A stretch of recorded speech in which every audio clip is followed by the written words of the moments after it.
hear that beat knocking, baby, that's my heart. Appreciate what you did, others tore it apart. You put everything in place, made me press restart. And for that I gotta thank you, I rank you one. In a million, I suddenly got the feeling after many years of kneeling, shedding tears, I could be dealing with a real one worth building a future with not concealing any motive she been keeping, which is pleasing. Exceeding what I'm dreaming, pleading, Jesus, help me while seeking a woman, believing in Christ, who wants to be a wife, speaking life, perceiving, breathing as a blessing. God releases, plus he knows that we need it. I found you.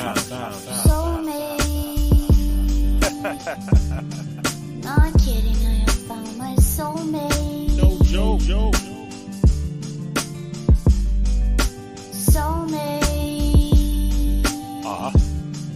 Not kidding, I have found my soulmate. Yes, you have.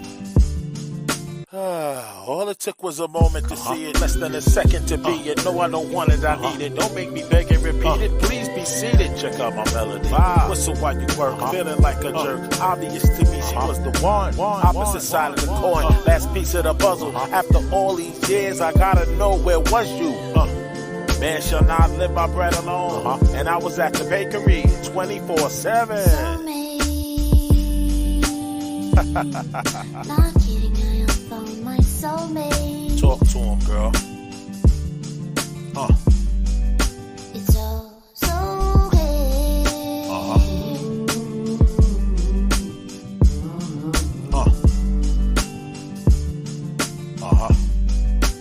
Truly uncomplicated. Simple and plain. Unhesitated.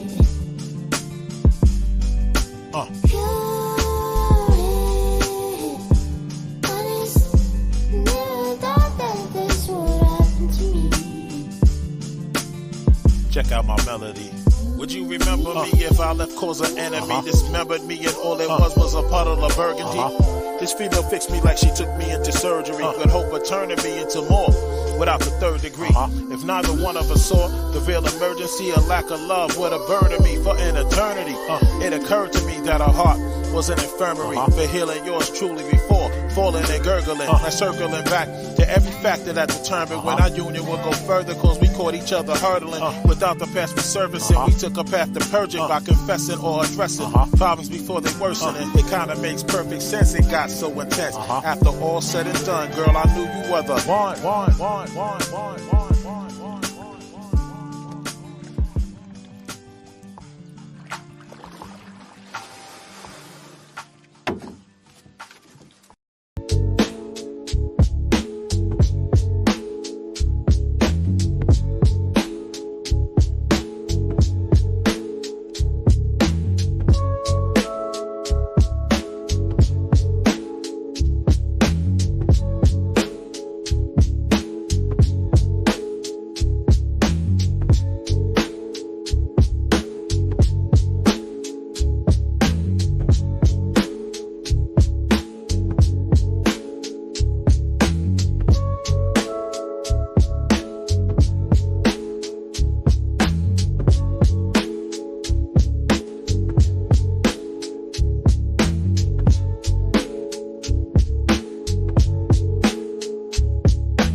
C-O-double-M-O to the end. You heard, mother? Well, boy, I hit it again. Official raw nigga from the city of win. Straight doing it. I am doing it. C-O-double-M-O to the end. You heard, mother? Well, boy, I hit it again. Official raw nigga from the city of win. Straight doing it. Yo, what the? It's going down. Nigga, you sound like a real bitch right now. The pound I gave you, I knew I shouldn't have gave you. Before you was a home, now you think the money made you a slave to the rhythm. Indention serving the wisdom. Clinton is the best, but I voted for Shirley Chisholm in a poetical prison. I'm visiting self for hours. Coward niggas get shanked for kicking. Pussy raps, radio is like COs. They try to push me back. I rip cats out of they suits, give them they hoodies back. I'm from the hood, we stack. Blackness, it's the sound of blackness. These new school cats is classless, influenced by rap shit. Front money, but hustle backwards. I break bread with bras, they got their masters and hypes that plaster. Lawyers that work faster and young ghetto bastards became childlike with the way I style right and act. His children naturally react, respond to the time. As a poet, I'ma last like a dime, cause I'm like that, yo. Up a dime without shit on my arm. You can't coerce the verse, I'm a rhyme, but I wanna get up and rhyme. Some say I'm spaced like John Glenn, cause of the places I've been. How abrasive I spin, with the cases of Heineken. Return to orbit on some shit that's anti-corporate in a wild style. Or to gay rappers getting tortured for tossing salads. You imbalanced, you rap about violence too much. I go on blind dates with mine, stay and go Dutch. And my shows, the law show up. They be thinking it's a hold up. So many hands go up, but with the band I'm colder. Money folder. You want a fresh style? Let me show you. I'm the C-O-double-M-O to the end. You heard, mother? Well, boy, I hit it again. Official raw nigga from the city you win. Straight doing it. I am doing it. C-O-double-M-O to the end. You heard, mother? Well, boy, I hit it again. Official raw nigga from the city you win. I'm straight doing it. I am doing it.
Release the brainstorm to make something kind of lyrical. A strange form, something kind of lyrical. Blowing up spots from state to state. OC's coming to town. It's like me against anyone. Verse for verse is spontaneous combustion. Trust me, no rapper can dust me. Bounced upon the scene with a theme. Word life, fuck up fantasy out, cause I differ from a dream. Wisdom lies deep in my molecules. You assumed I fell victim to hip-hop blues. Yo, way off, I stayed on tour often. Rocking spots on the California coast, ranging on back to Boston, enforcing my theory. Leaving rappers teary-eyed, find most who came and thought they had stride. You accustomed to cussing and bluffing, fussing for nothing. Half of y'all crumbs are just soft like muffins I bake. Masterpieces, sharper thesis. Y'all candy-coated motherfuckers stink like feces. Needless to say, how these runners use yours. You retreated when I gave out hint for wars. My microphone set is a immensely brick wall. Silent in and out, you slept, so now snore. Who got my back? You ass lord and blast master. Unorthodox combinations from the masters. Mics are menace, when it's finished. You get an understanding of what we bringing, no gimmicks. Release the brainstorm to make something kind of lyrical. A strange form, something Blowing up spots from state to state. Finesse is coming to town. My decision is precision. I'm ill in ways you can't vision. I got niggas worshiping Lord Finesse like religion. You can't fuck around, you're kidding. You don't want no collision. You better fly south like a pigeon. Good riddance. I flip flows you can't imagine. I break down your Flintstone style into fragments. So pay attention to the man rapping. Don't think that it can't. I'm living proof it can happen. I reign supreme, logical, verbally I drop it in ways that you never dreamed possible. So lyrically, I personally figure that my Harvard style is too deep for you nursery niggas. When I clutch the mic, I'm coming rough and right. I build more than them workers on construction sites. I'm skilled at it, I'm illmatic. So yes answers your question if you ask me, do I still have it? I'm the realest, the illest, coming out the woodworks like them homos in the village. But seriously, I got the remedy if I was at the bottom of the toilet. You niggas still couldn't shit on me originally. It's the same vet. I'm on that get rich list, but they didn't call my name yet. I make it special like a prom night. I bomb mics while other brothers are old news like what the Cronkite is critical. You got these Xerox individuals, but word life, it ain't nothing like the original. I wreck kids, that's my theory and perspective. When it comes to hip hop, I'm on the case like detectives. You better step to the next man, cause the greatest soccer player couldn't kick it like Finesse can.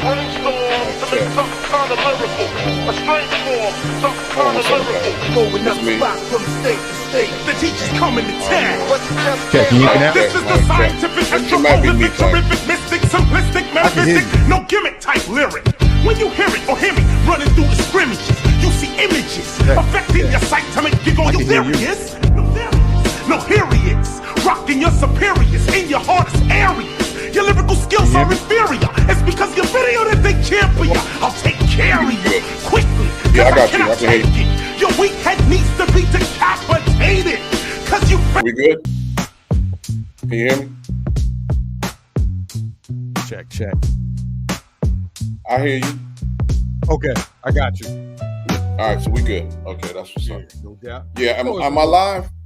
Check difficulties. Yes, sir. Oh, yeah, okay, good. Then I ain't gonna tell you all my business. All right. Oh man! Shout out to Reboot. I'll tell you later. My brother in the building. Yeah, I got some stuff to tell you too. It's all good though. What's we good, here, my man. brother? With Djs Matter, Monday, June 3rd. We back off a little hiatus. Oh, every time it's like we only miss like a week. It feels like longer sometimes. I don't know why. Probably because we be doing so much shit. Yeah, hey, we got our hands in everything, man. As we should, right? It's a lot. Yeah. It's a lot going on. We need to be active. Facts. Big facts. So yeah, man, how's everything else been going on with you, bro? Man, just trying to get this wheel right, man. And like I have physical therapy today, man. So that's what it is, man. It's a process, man. So we're gonna get there. We're gonna get there, man.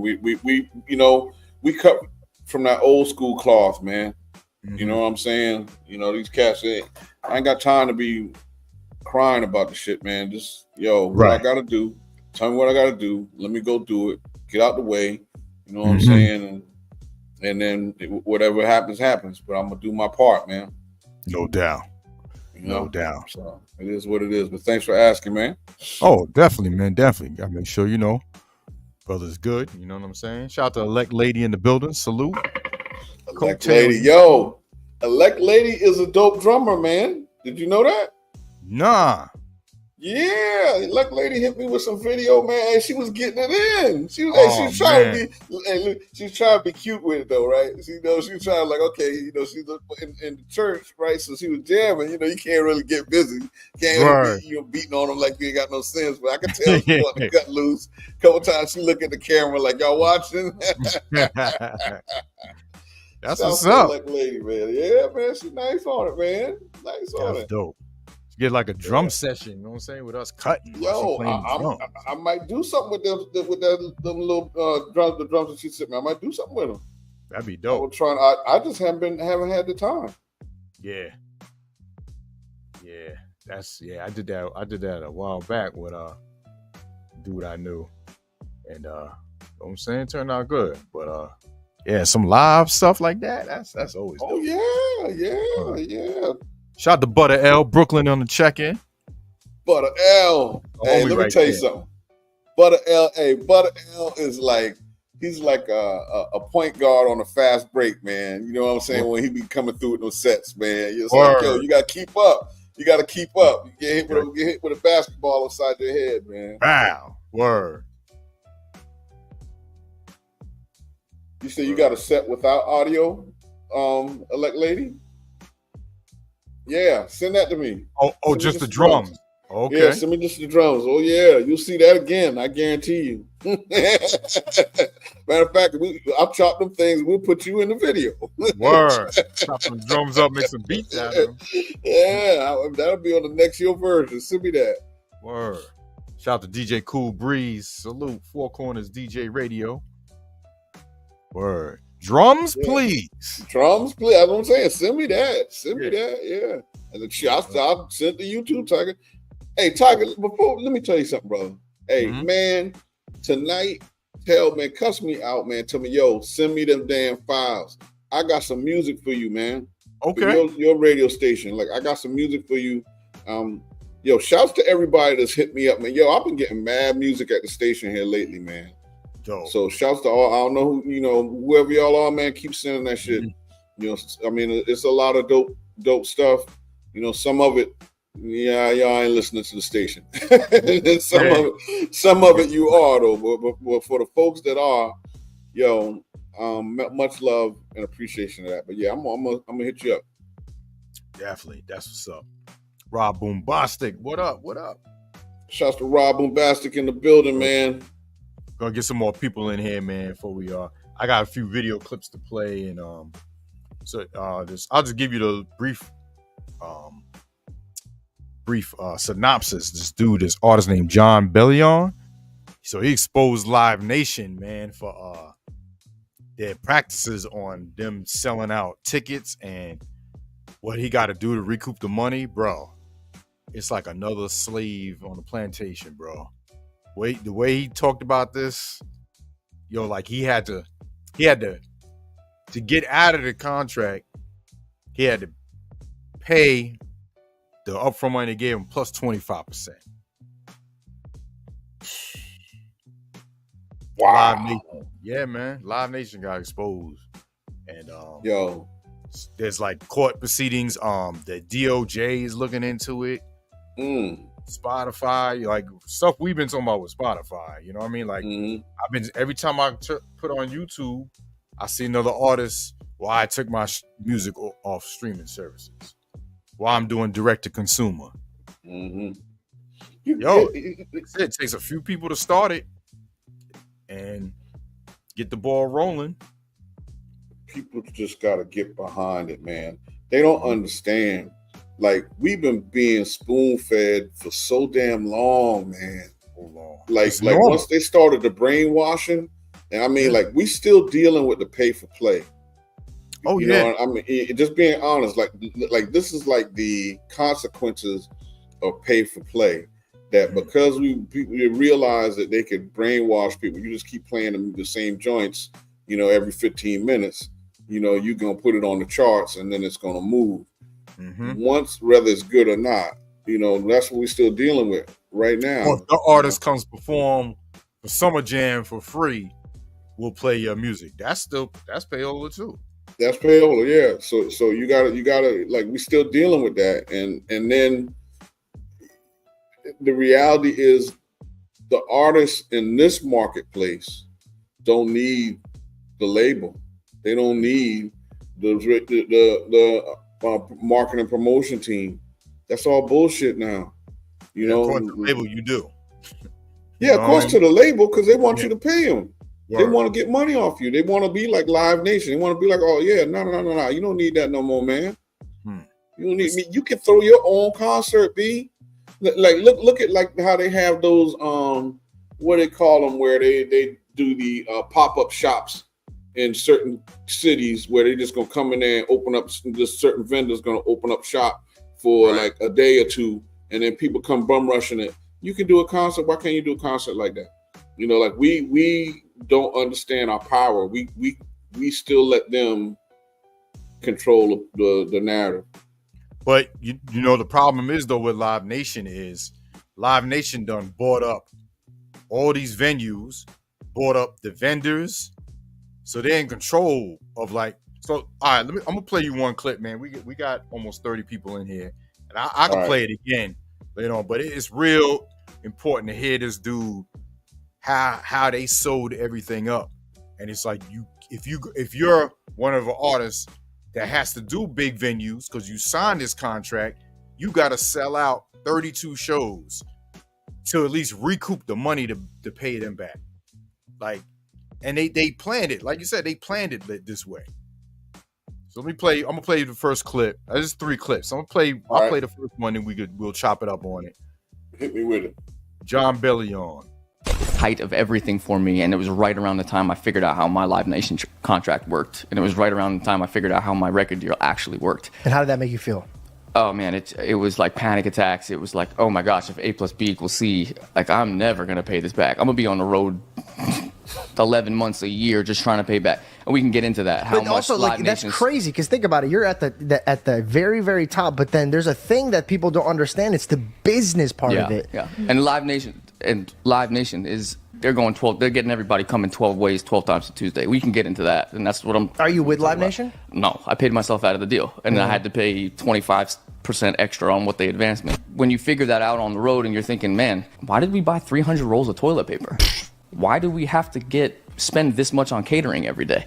No one's eating the pizza. We're throwing out pies. Wait a second. What? In my contract, it says... Because it's not their money. You got to spend this much on catering, and it comes out of my pocket? Yeah. But then I have to pay an advance back? And by the way, the advance that you have to give me is only on hard ticket sales. So the concept's called peanuts, parking, and alcohol. So when I sell out 10,000 people at Jones Beach, the person who buys a $20 hot dog, I don't see a dime of that. The person who buys $40 for parking, I don't see a dime of that. And the person who buys a $20 vodka and Red Bull, I don't see a dime of that. And then you advance me $1 million and tell me I'm rich to then find out that you're making $4 million a night. And it takes me 36 shows to pay back the $1 million you advance me.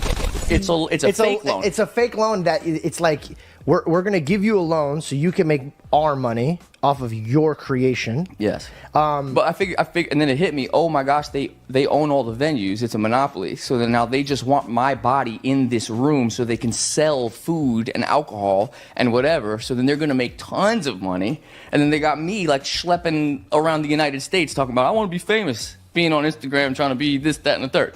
So when you figure that out, and at the time, this is right when I first got with my wife, I was having panic attacks. I was like, wait a second. Joe Schmo pays $20 for a hot dog and I don't see that. And if I'm only making my advance back on hard ticket sales, that means I have to sell out every single venue in order to not go in the red. Because I'm only paying my advance back on hard ticket sales. And by the way, they reserve the right in the contract to put the tickets on sale. Bro, they put the tickets on sale.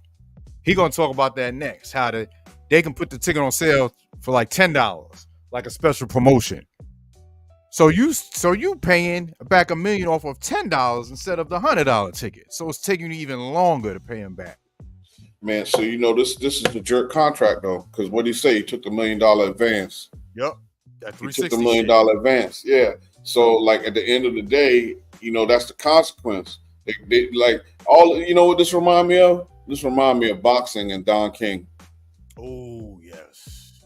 Right. Like where you get all of the flash, you get all of the substance, they give it to you up front, and then you realize later, yeah, you paying for all of that shit. They not. You know what I'm saying? You right. Paying for it, and it comes out your purse. And this word. So I mean, this is yeah. Crazy. Shout out to Chris. Yo, Chris, salute, man, over on YouTube. Power 900, my mom's over there, man. Appreciate y'all brothers. Hope y'all well. Yeah. So I mean, that to me is where we I hate to say it, but you got to believe in yourself and believe in yourself enough to not sign that contract. You know what I'm saying? Right. But my point is, like in Tiger, I mean, I get what you're saying about the venues, but they don't unless they own the venues. That's one thing. But if they don't own the venues, you can book your concert in a venue, but I mean, it is what it is. Let's just say you ain't trying to do the concert. Let's just say you trying to come up. Yeah. Yeah, if you were that type of artist that needs those big venues, they got it sold up. That's what I was just. Yeah, I got you. Okay, yeah. pop up at the Garden has that other arena on the side. You ain't in the Mhm. Garden, but that's still dope. Like, yo, I'm in the room, whatever, at the Garden. Like, you know what I'm saying? Yeah, that's gonna sell. You know, but yeah, they as far as like a pop artist or a big name artist that needs to do those because they signed that contract and they under the record label's heel or Live Nation's heel for X amount, they ain't got no choice. Or like they gotta pay a 25%, you must call it a fine if you want to get out of that contract. Yeah, like, so, you know, to me, the young artists now, you know, I mean, they count on you being naive, but I stand by my position. You don't need the record label. You don't need promotion. You need, you know, if anything you need a social media manager. That's really what you need, because when you get enough, like let's say Taylor Swift don't need Live Nation. Taylor Swift don't need nobody. All Taylor Swift got to do is go on TaylorSwift.com or whatever and say, hey, I'm going to be in Greece for this show in a field that's going to have, you know, a bunch of damn porta potties out there and some vendors, and this is what I'm doing, and people going to flock to it.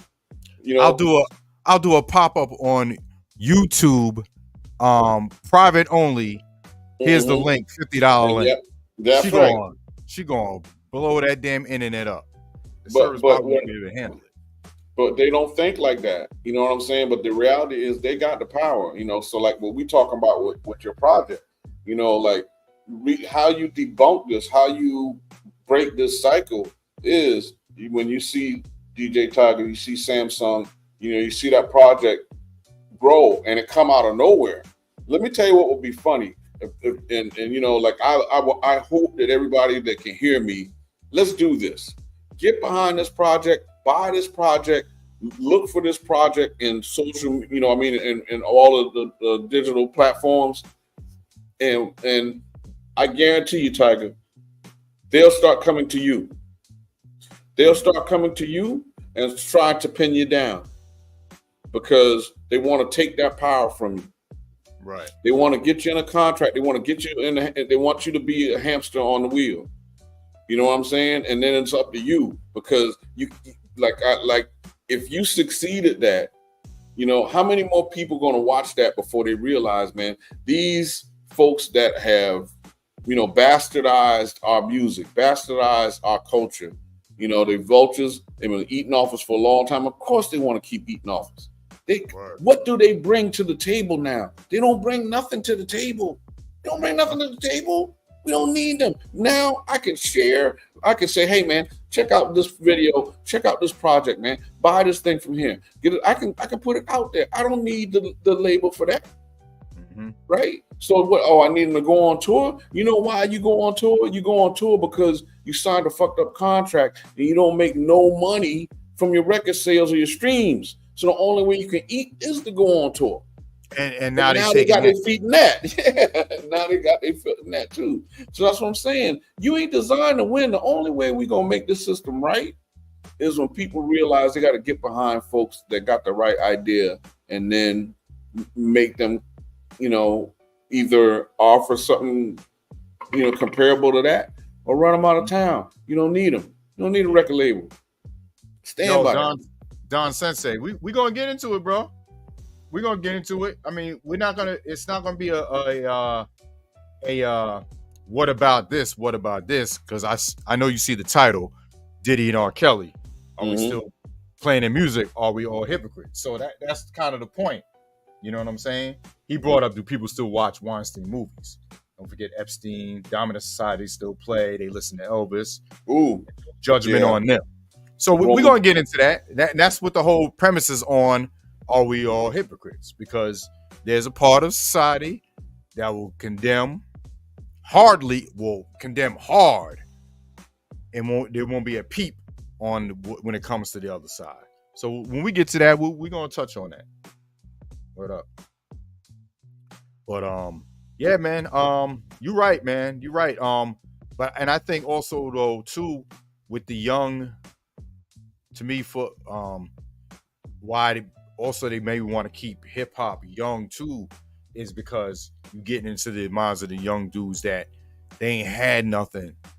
You know what I mean? And all of a sudden you give them a $50,000 deal, they think they're quicker to jump on the chart. Yeah, They're quicker the to old bite on artists their been contract. through the shit already, so they ain't gonna go for the Okie Dog again. Well, they supposedly not to, but you know, like I said, they want to keep it going. So the only way you're gonna keep it going is to get new people that don't know what they're doing. Yeah, you know, I mean, it's gonna be. Do you want your money now, or do you want your money over the long run? And that's kind of what, you know, the money you think you get money now is not money now. You know, but if you own your masters, you own everything to your music, then you're gonna get money for a lot longer time. You don't even have to work as hard to get money. You just won't get the money will not grow. It won't be exponential, but it will be a steady flow of it as long as you keep putting out product. Like, you got to believe like that. You know what I'm saying? You got to believe that, okay, as long as I put this out, then, you know, my next album going to be fire. My next album going to be like Griselda. You know, you're going to say, okay, well, like, look, I got dopeness. You know what I'm saying? And, you know, people come out from, I mean, that's what we do. We, for years, we've made something out of nothing. So that's not, you know, it's not anything magical. Our people do that. I just think that we're not. You're right.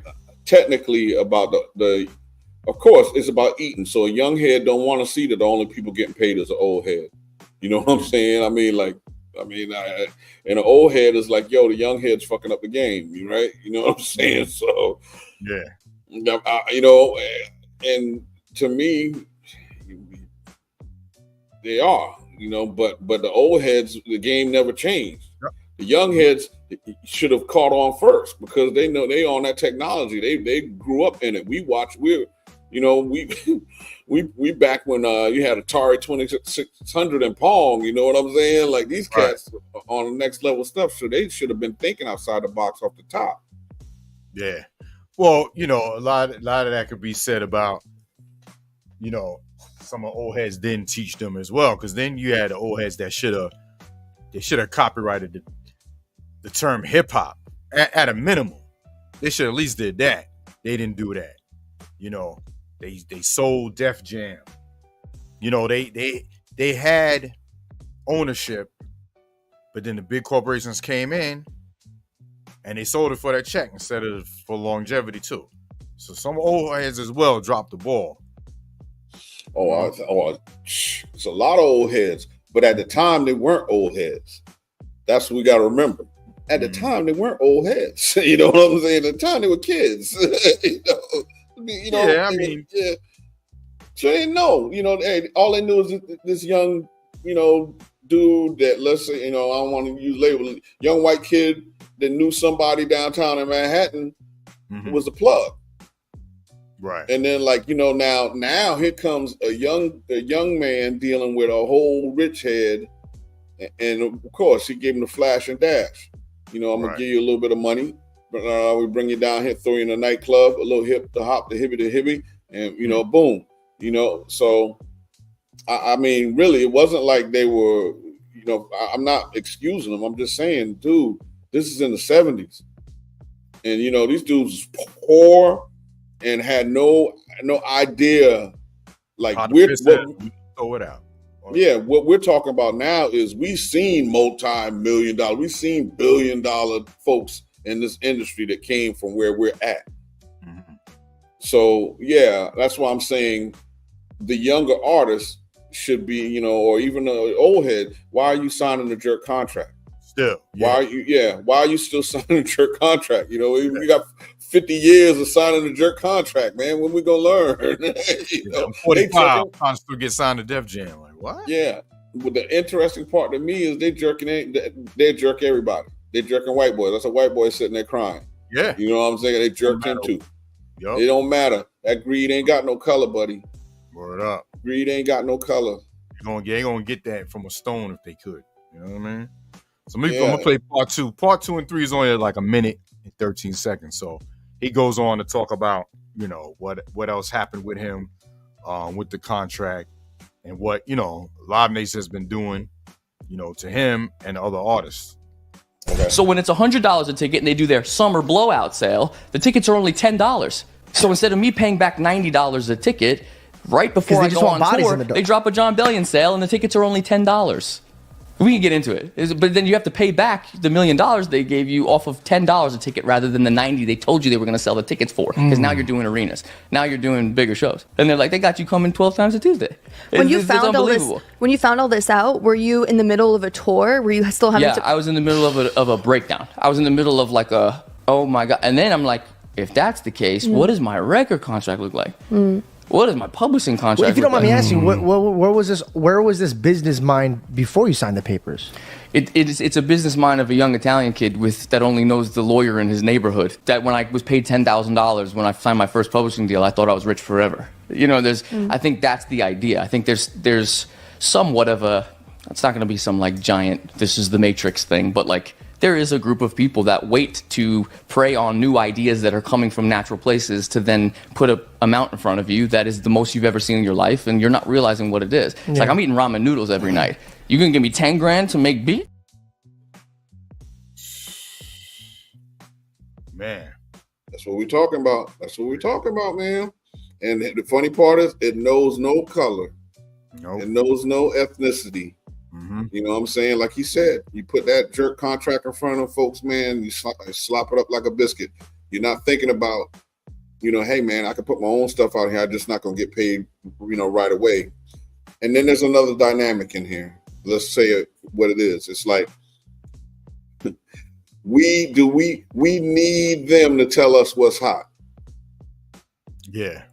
Yeah, that's the other really. Do we like it's like we need them, so like if they're not on Live Nation, if they're not on whatever, then they're not hot. It's harder. It's like in a world where you have more accessibility to unknowns, like where you can find talent easier, we're less inclined to look for and lift up that talent. We're more inclined to let them shove Drake down our throat.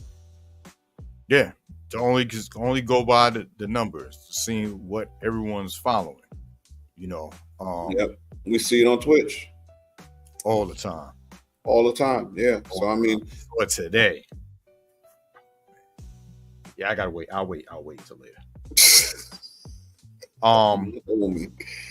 It's crazy, man. It's crazy.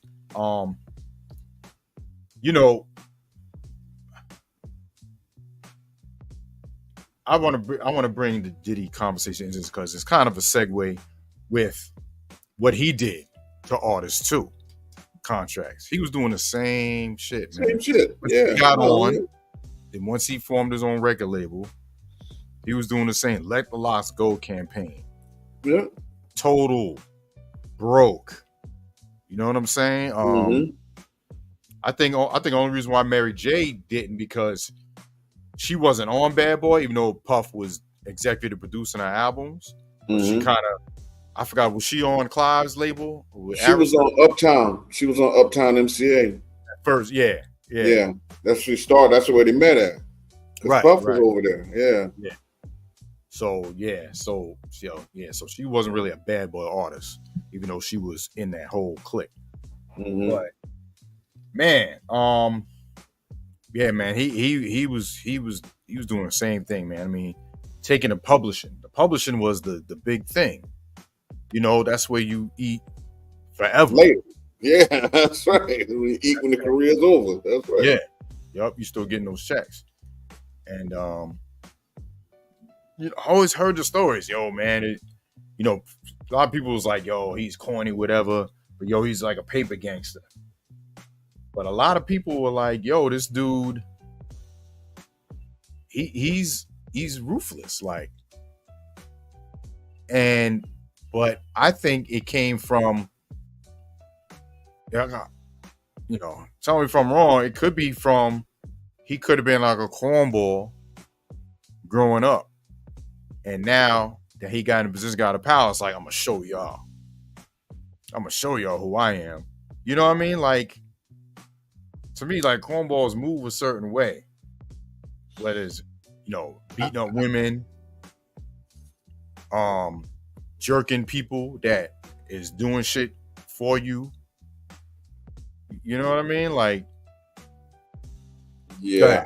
I always felt like Puffy was always aggressive, but you know, like the way he moved, how fast he moved. He got in Uptown and people they was doing. He climbed a little ladder. You know, what was it? It was a Howard to Uptown. Next thing you know, swipe Biggie and slide and skate. You know, start his own stuff. You know, like I think,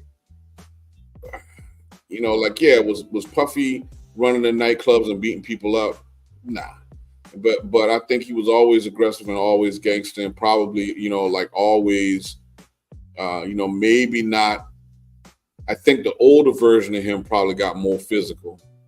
You know what I'm saying? I think the younger version of him didn't have to. Right. You know what I'm saying? Like just being like at the peak of Bad Boy.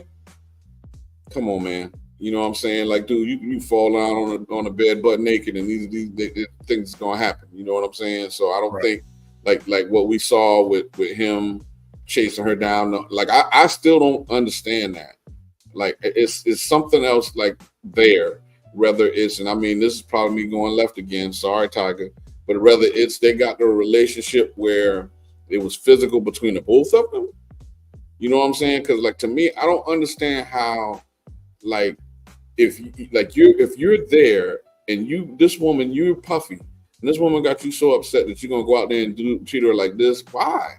Why would you need to do that? Why not just cut her loose, man? Because you know it's not like you don't have a well of people that want to replace her. So I didn't understand that. You know, plus if you were trying to bounce, it looked like that dude was in bed or like you know whatever. I mean, you. But it was. Yeah, that's what I'm saying. Like you ain't worrying about your bags. You running for your life. You skate.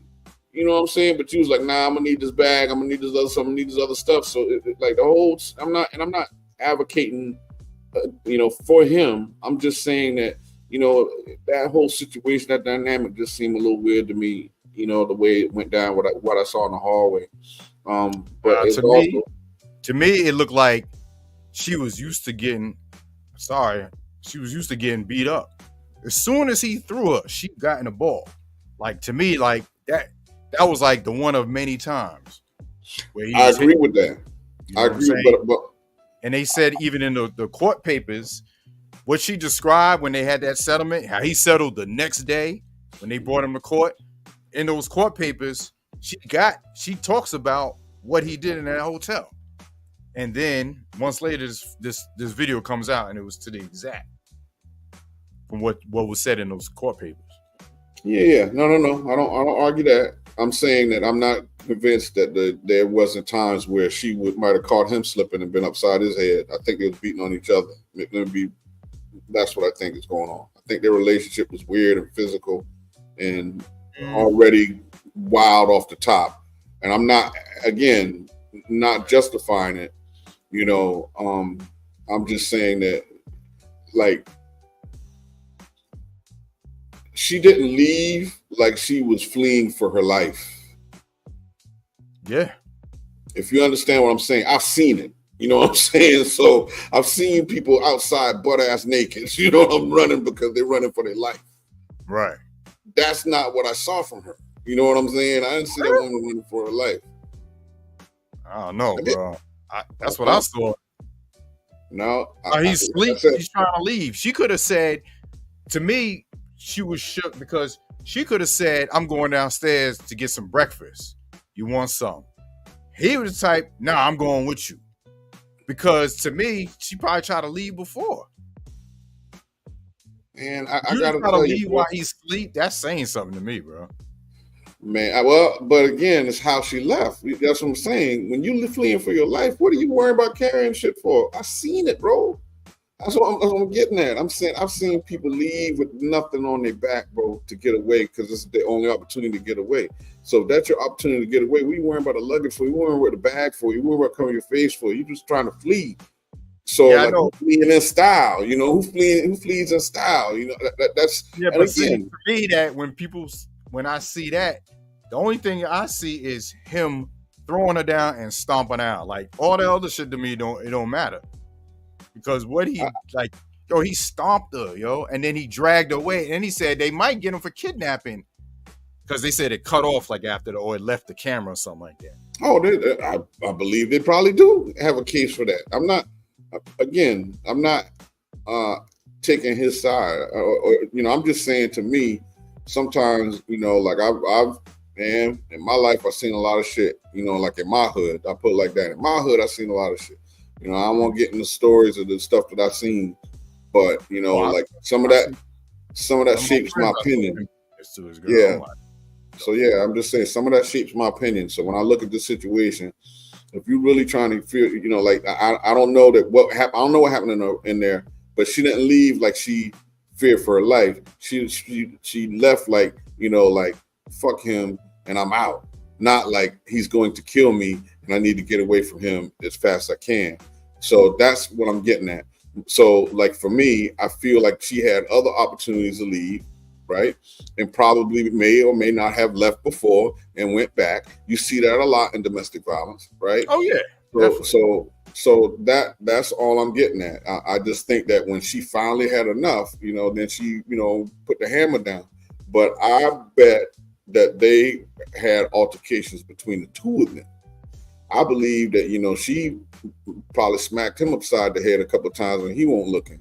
You know what I'm saying? That's all I'm getting at. I'm not justifying that, whether she smacked him or not. I'm just saying I think that relationship was toxic, and it was toxic on both sides to some degree. When I see the video, I can't say because I seen him stomp her. That's all I needed to see. You know what I mean?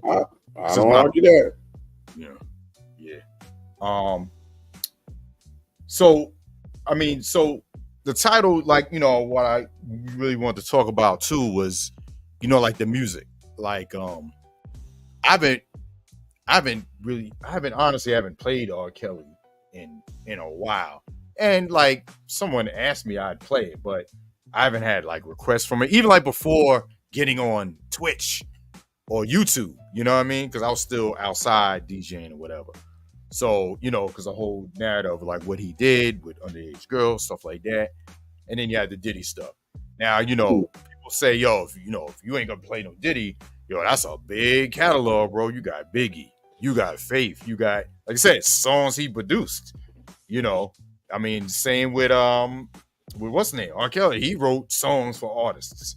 You know what I'm saying? And I bet you people have played the songs not knowing he wrote the songs too for the artists. He's what's your take on that? What? Because I guess I'm gonna be. Today is Keith's reboots an asshole day. No. I'm not saying DJ Son play it. I'm just saying, like, is that brought up with people, and if people are taking a hard stance on it, a lot of things can be taken a hard stance. Because I know I play Big Pun. When his birthday, when his death day comes around, we do tributes. And we saw the video of him smacking his wife with that gun. You know what I mean? But I think in this day and age of people are quick to try to get canceled, you see it. It's on the news. You can't turn the news on without hearing something about Diddy, or when the whole R. Kelly shit was going down. With the Pun, I don't think that went down like that, where you saw it on TV. That was a video someone found because it was on I think it was on like a security camera in their room or something like that. Mm-hmm. So the optics is different. You know what I mean? And the optics is always different when it's us. Like look at all with Weinstein that was going on with him for years before he finally, they got rid of him. But that goes back to, what are they doing for Hollywood? What are they doing for the industry? Because they'll cover up everything they can if you bring in millions of dollars. And especially if you got the complexion for the protection, So all I'm saying is, like, when dude brought up, do we still watch Weinstein movies? Or what he did? And I was like, nah, I want him to ask that, because are we hypocrite of like saying, yo, we ain't effing with this dude, but we're still doing other things that other people might have done. And because it's not on the radar, you don't look at it like that. It's not in your brain.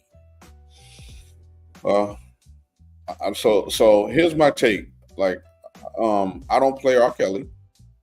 Okay. But that's R. Kelly directly. You know, so right. If he produced the song, I don't care. But if he's on the song, I haven't played R. Kelly, and you know, shouts to Yvette, that's her dude, even though she need an umbrella and a raincoat to see him. But you know, like I don't play it. You know, she'd be like, nah, I think I played one song for her birthday last year. You know what I'm saying? Like, but I don't play it. So now, like with Puffy, that's the same thing. I don't have a problem with playing an artist, but now I'm looking to cut Puffy out the joint.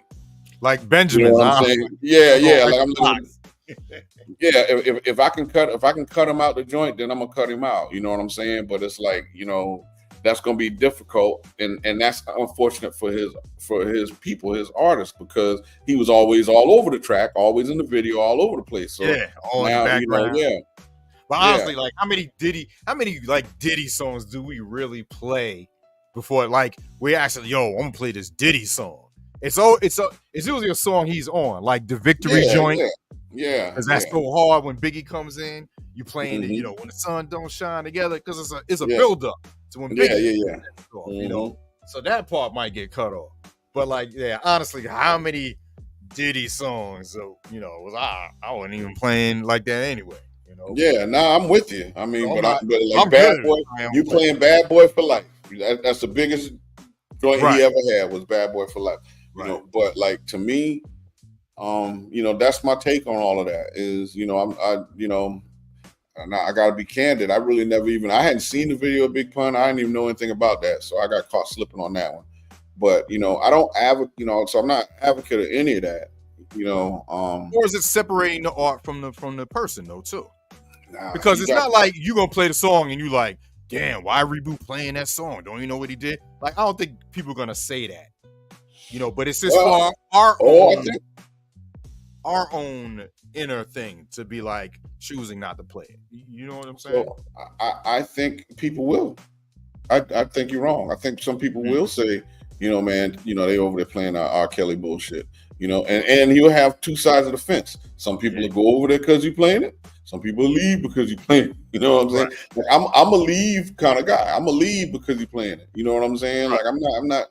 You know, so ain't nothing wrong with it either. Yeah, I mean, it's a choice. You know, it's a choice. I hate that some of the songs I love. I love what's the joint with him and Jay-Z? Not Guilty. You know. Yeah. So I love that joint. Best of Both Worlds. Best of Both Worlds. I have not played anything off that. I have not played anything like, you know, so, you know, that part is tough, but, you know, it's also like, I mean, hey, it's also about what you believe. Like, let's look at like Bill Cosby. I mean, we still watch the Cosby Show. Right. You know what I'm saying? So, I mean, it's like, you know, you got folks out there that believe, well, you know, Bill, you know, like personally, while we talking about that, I'm not convinced everybody. I think some people got to check off Bill. I don't think everybody came there got. I don't think it was all 75 people. Yeah, I don't believe all of that. You know, but with that being said, if his ass was with his wife when they was claiming that he was with them, it would not be a problem. Right. And that's what I could not argue away, you know, because I grew up on him. That, you know, I mean, he did a lot. So, you know, I mean, I wrestled with the stories when I was listening to the stories about how we, you know, you were scared to come out and you were scared to, he's a black dude in 1973. I don't care what you're trying to tell me right now. You know what I'm saying? If you're a white lady and you woke up and Bill was hitting you with that pudding pop and you don't know how it got there, you know what I'm saying? I'm not buying that story, man. So for me, it was sometimes we listen to the story. As you can tell, try to look at both sides of it. That's why I'm saying right. The objective about the Cassie thing is that I'm like, that lady wasn't running like she was running for her life. She took the time to worry about a goddamn bag and the luggage. I'm like, nah, you ain't worrying about that much. Yeah, you ain't worried about that. That's what I'm saying. You couldn't have been that bad because when you really running for your life. I'm dead serious. I seen a woman butt naked outside, man, running for her life, bro. You know, when you run like for you said, your life, right? That video we saw could have been the last straw, though. Like I said, we don't know everything else prior to that. Yeah. So it just so with the Bill Cosby thing, I'm like, yeah, what bothered me was that, at the end of the day, he didn't have an alibi for some of the stuff that they was accusing him of. Word. And he settled. You know what I'm saying? Yep. So it is what it is. So when if I know like it was 100% false, what the fuck am I settling for? I ain't settling nothing. Nope, that's right. You ain't got no evidence because I didn't do nothing. Mm-hmm. Well, that's what I'm saying. If they come to you and say, okay, Tiger, August 13th, 19, which like let's think about this. Right now that we don't open the Pandora's box, let's think about this. They're coming to you and saying, DJ Tiger, August 13th, 1975. Mm-hmm. When I was 5 years old. Yeah, but I'm just saying, like, what were you doing? He was, man, I was riding the hell out of my damn green machine. You know what I'm saying? Blah, blah, blah, blah. Well, this little girl, little Daisy, said you peeked up her dress. You know what I'm saying? You're like, man, I don't even know what you're talking about. Girls got cooties back then. You know what I'm saying? But they don't have, they just got Daisy. And then here comes another Daisy. Her name is Sissy. You know what I'm saying? And they start lining them up. And really, like, at the end of the day, now you don't know if the story is true or not. But, like, Sissy don't lose nothing. Daisy don't lose nothing. If they win, they get millions. Mm-hmm. They lose, you're right off into the sunset. Right. There's no consequence. So you can throw the story out there. Because it's no, if you lose, you just lost. If you win, you're rich. So I mean, it's a different type, situation, but we do have a degree of hypocrisy. We also have a degree of, we forget, we got short-term memory. Right. We like what our celebrities, if our celebrities are, and especially with the athletes, Tiger Woods, Kobe. Yeah. You know what I'm saying? We got a short-term memory. Like Chappelle said, it didn't help that she brought 8 Siemens to the investigation. Yeah. I'm like, let me tell you, Kobe would have been jammed up if it wasn't for that. Word. If it wasn't for that, he would have been jammed up. Let's be honest. Word. You know what I mean? Like, this chick was like, she the press conference, bro, when his wife was looking at him like, yeah, because he's like, I just kissed you, man. I just kissed you, bro. Word. You know what I'm saying? More like a $5 million ring or something. Yeah, purple diamonds, some crazy thing, man. Black Mamba, man. Yeah, rest in peace, Kobe. It's like that chick went down every door in the hotel, man, and broke all the dudes off. And then again, then Kobe was at the end of the hall. You know what I'm saying? That sloppy 8, not sloppy 6. Yeah, I was like, sheesh. Hey, but while we talking about that, look at how these dudes move. Like Tiger, look at how Tiger moved. Weren't you surprised? I was so surprised by how Tiger moved. It was like, oh, hey, this is Tiger. Oh, I need a big favor. I'm like, yeah. What? I was like, it kind of makes sense because they're corny. They don't, you know what I mean? Like they don't. There's no kind of knowing how to maneuver in a room full of vultures. If I take a line by Jay, you know what I mean? Like living, like growing up in that. Like you said, in the hood, you know how to maneuver. You knew, like you see stuff coming. Your intuition is heightened. Mm-hmm. These dudes wasn't like that. So when they get, it's kind of like I'll give you an example. When I was in college, Winston-Salem, went there first semester. I didn't know nobody. I'm sitting there doing work, going to class. I started meeting people from New York, up East Coast. So we all get together, Winston-Salem. Now we playing spades 3 a.m. I'm missing class, hanging out, messing with different chicks. Every Saturday, bro, there was at least 10 to 15 chicks in the infirmary. Getting rubbers or getting shots. Because a lot of the chicks that went to school, they came from households where they were going to church and the parents would keep them in. So as soon as they let them out, that's the same with these dudes. It's the same thing. When you sheltered and Good point. Oh man, I have a girl, this and that, and then you get out and you got millions. Yeah, that's a good point. Who's buying prostitutes? Hey, I'm okay with that part of it though. If you're gonna do it like that. Do it like Big Game James Worthy. Do it like Big James. I mean, go to Vegas and do it legal. Yeah, it's legal there. Yeah. So, yo, you got to bring me 3 of them girls. Yeah, I need 3 for the night after the game. Yeah, but don't let it be known though. Like they let it get out. You know, it's like they don't know how to maneuver. Again, I mean, it just was surprising, and that's a good point. You're right. I mean. Tiger surprised me. Well, and the thing was, Tiger was hanging with Michael Jordan and all them dudes. So you would think at some point he had some type of, you had somebody that know the ropes as a celebrity. Mm-hmm. You know what I'm saying? Like I saw an interview with actually it was a documentary about Lawrence Taylor, and Lawrence Taylor was like, "Man, I didn't talk to no girls in no nightclub. We went to VIP and I had runners. Hey man, go get that girl. Hey man, go get that girl. Hey man." But I'm not going down there and talking to them. Yeah, they wouldn't even approach him. You go grab a bunch of girls and bring them back up to the VIP room, man. And they coming because you Lawrence Taylor. Yep. Yeah. So I mean, like that. Now, granted, I mean, it wasn't like he made all the greatest decisions either.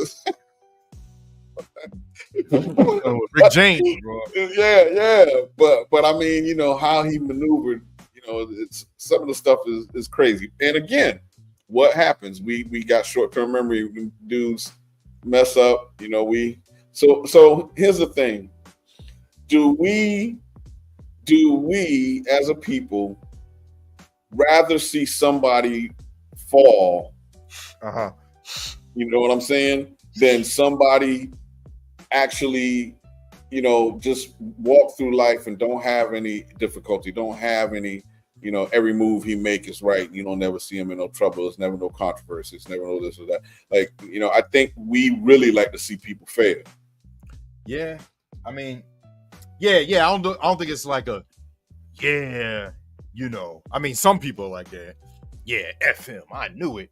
Good for his ass. Like stuff like that. Yeah, there are people that say that. But yeah, I mean, the negative always flows quicker than the positive. But I just hate that our big name people, man, get caught up. Because they were wilding in the 90s. And then you got this cancel culture, or you got some real cases, stuff that really happened. You know what I'm saying? Like from Russell Simmons to Diddy, like you said, to Cosby. Like these are dudes that changed the landscape of our culture. And it's like you weigh that against what they did or what they were accused of doing. And there's that dilemma, like, yo, was it worth it? Well, like going back to the Diddy thing, my problem with, so whatever their position was in that relationship, ultimately is Diddy's fault. And here's why. Like, if there was violence in relationship and you're the breadwinner, you're the guy, why are you there, bro? That's what I'm saying. Like to watch him kick her like you kick a dude in a street fight. Word. Right? But yo, even though with Cass, I mean to cut you off, but even I know we talking about Cass because that was the latest thing we saw, but this dude has a history. Now it's not just because we just know him with her. I don't know if he was violent with another woman, but there's some cases where some people are saying he did, but we don't know. We ain't got no evidence. But he hit Steve Stout with a bottle. He fought Drake. Oh, well, that's Drake, but nah. But you know what I'm saying? He has a history of being angry, mad, and there's people that has been coming out saying, "Yo, he got a history of like being violent." Like the shit would happen with Shine in the club with J-Lo. The woman is adamant saying that Shine didn't shoot me, it was Diddy. And Shine took the gun charge, and that's why he did the time for him. Mm-hmm. Like that came out now. Now it's like everything is like open now with this dude. Did he pay that dude to kill Pac? Did he pay to kill, well, not kill Biggie, but because Biggie was trying to leave, they just came out with that was a fact that he wanted to start off on his own, and he was fighting Diddy for his publishing. And then the cover of Rolling Stone, when Diddy's album No Way Out came out, his business partner was like, yo, we should put Biggie on it because of what just happened, this and that. He was like, no, my album's coming out. I'm gonna be on the cover. Word? Your man just died. Horrible death. But you was like, nah, I'm gonna be on the cover because my album's coming out. You know what I mean? It's just like, to me, like, it all culminated to what we saw in the video. Like, that was just the culmination of what we saw. And because it's in everyone's brains, because we saw that, but bro has a lot of things that he was doing that we kind of didn't really harp on and talk about until now.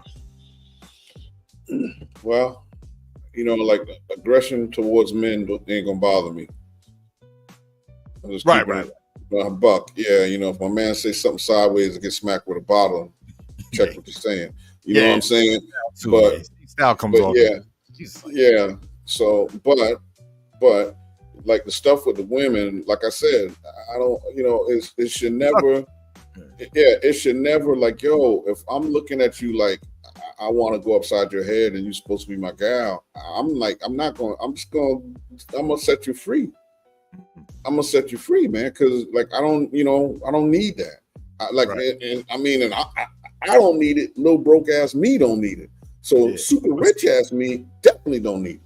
But that's, see, I know, but that's you talking with common sense. Him with his ego was like, no, you belong to me. Like, you gonna do what I, you know what I mean? Like, so that part comes into that too with him, and with the other violence, even it was towards men, like I'm Puffy, you ain't shit. Like, you know what I mean? Like he's like a god or something. That's how he's like portraying himself. That's what we done, but we gave him that. He didn't give him that. We gave him that. We gave him that power. You know what I'm saying? We gave him like all, you know, it is what it is. Like when now this is bad, but when you starting a record label and you out there signing people to the jerk contract, but you putting them on because you're black and you're the only gate, really one of the only gates at the time. Yeah. So in hindsight, I'm talking in hindsight. Yeah, of course back then, we like, oh man, Big Mace. So like, yo, bro, you couldn't turn on the radio without hearing something from Bad Boy. Late 80s, late 90s, early 2000s. Yup. Come on, man. He had it sewn up from the R&B. Bad Boy, they was running the industry. Yeah. You know.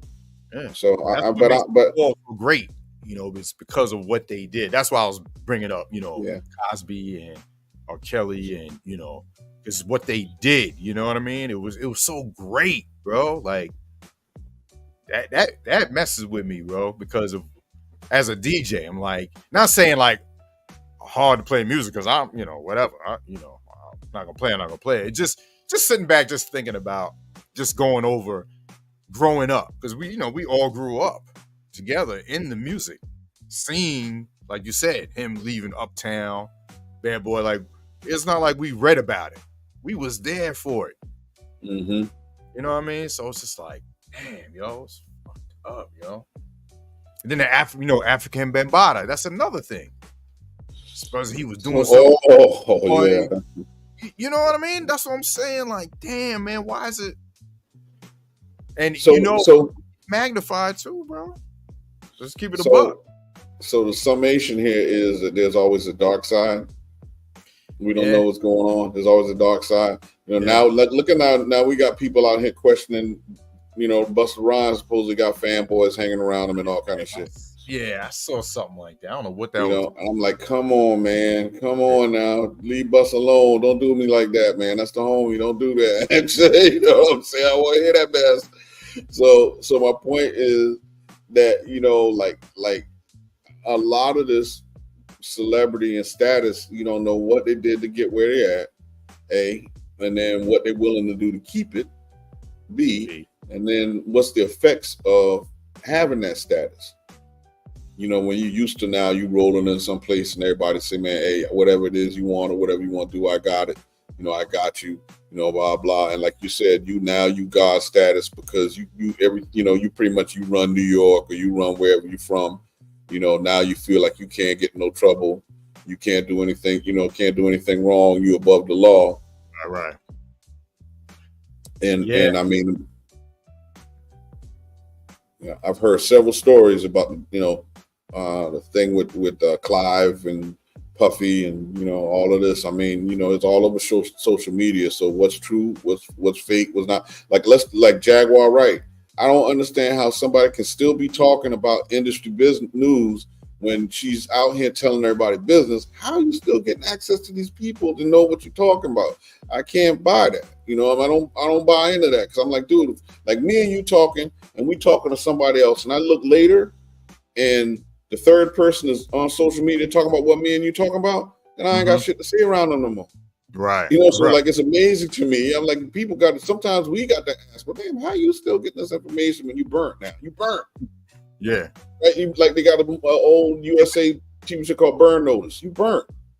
What'd you think about her from the jump? Like, because she started talking allegations, way before. Man, let me tell you something, man. Like this is the sad part about when you with fame and notoriety.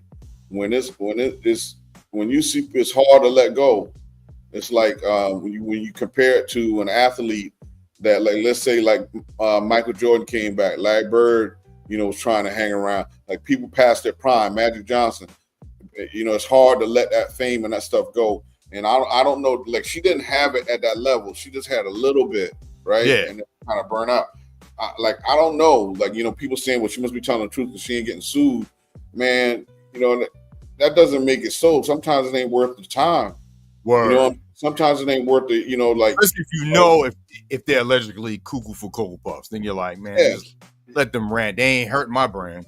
Yeah, they ain't. Yeah. So, but to me, like I said, all right, so I'm gonna use another analogy from my childhood. Another story from my childhood. We had a dude that, like a bunch of people, like a couple people got popped in a sting, right? Mm-hmm. And this dude, like he's back home in 6 months. Do I need to say anything else? Thank you. You back home in 6 months. Hey, I ain't got nothing to say to you. I don't even want to be around you. I don't want, like, so like that. I use that to make the comparison. If this person is privy to information and they're able to go out there and say, okay, that's one. But geez, you talking about current stuff happening on right now, like what's going on. How could that be? You wouldn't be on the list. And not in my list. I'm not letting you in the venue because you there for all the wrong reasons. So, like that, I can't believe that the industry is that naive as well, especially when they're trying to have, these freak off parties and all this other stuff going on. So she can't get in there. Word. If I'm in there and I see her, I got a problem. Word. Like I'm like, yo, why is well, we ain't doing nothing then because you got this in it. You know what I'm saying? So I mean, it's just like that. Like, we too trusting sometimes with our outlet, with our non-media outlets. Right. So you can't believe everything you hear, in this old, or we try to find a way because it's interesting to justify it. That sounds good. Also, though, in this world of social media, man, it's so many clickbait stories that people are doing for money. Like I said, there's a channel. I don't know if the channel's still up. I used to get mad, bro. I used to go on this channel like, yo, you lying. Why are you making these stories? Like he put in the title, one time, Roxanne Shante cries over her brother dying. I'm like, oh, word? I go on it. She's talking about her brother DMX. Everybody thinks it's her brother. You know what I mean? I'm like, yo, you a sucker for doing that. He's a sucker. He's a sucker. Yo, and there's mad people in the comments like, yo, rest in peace, Roxanne Shantae's brother. Like, yo, what's wrong with y'all? Can't you see that this is a lie? And yo, this dude got like 500,000 views, 800,000 views. Getting over, man. What did I tell you though? People don't want to. They don't want to do no research in a world where it's easier to search than it ever has been. Back when I was coming up, telling you the truth, and they won't even. Yeah. Where it's super easy to debunk stuff and fact check stuff. We are less inclined to read and look at where we can actually talk into the phone and tell it, search so and so and so and so, and we can read for ourselves. We still won't do it. We believe your brother died. No. You know what I'm saying? Or she don't have it. Whatever. But we can. It don't take but 10 seconds, and we still won't do it. Like, we're getting worse and worse, and like that's what I like. So going back, let's bring it full circle. So now we're going back to the record industry, and you know. So now they know, because we won't research, we won't read, we won't look for ourselves. You can tell us whatever you want to tell us. You can create whatever narrative you want to create. And we will not try to debunk it. We will not try to fact check it. And we will not even hold you accountable for it if we did.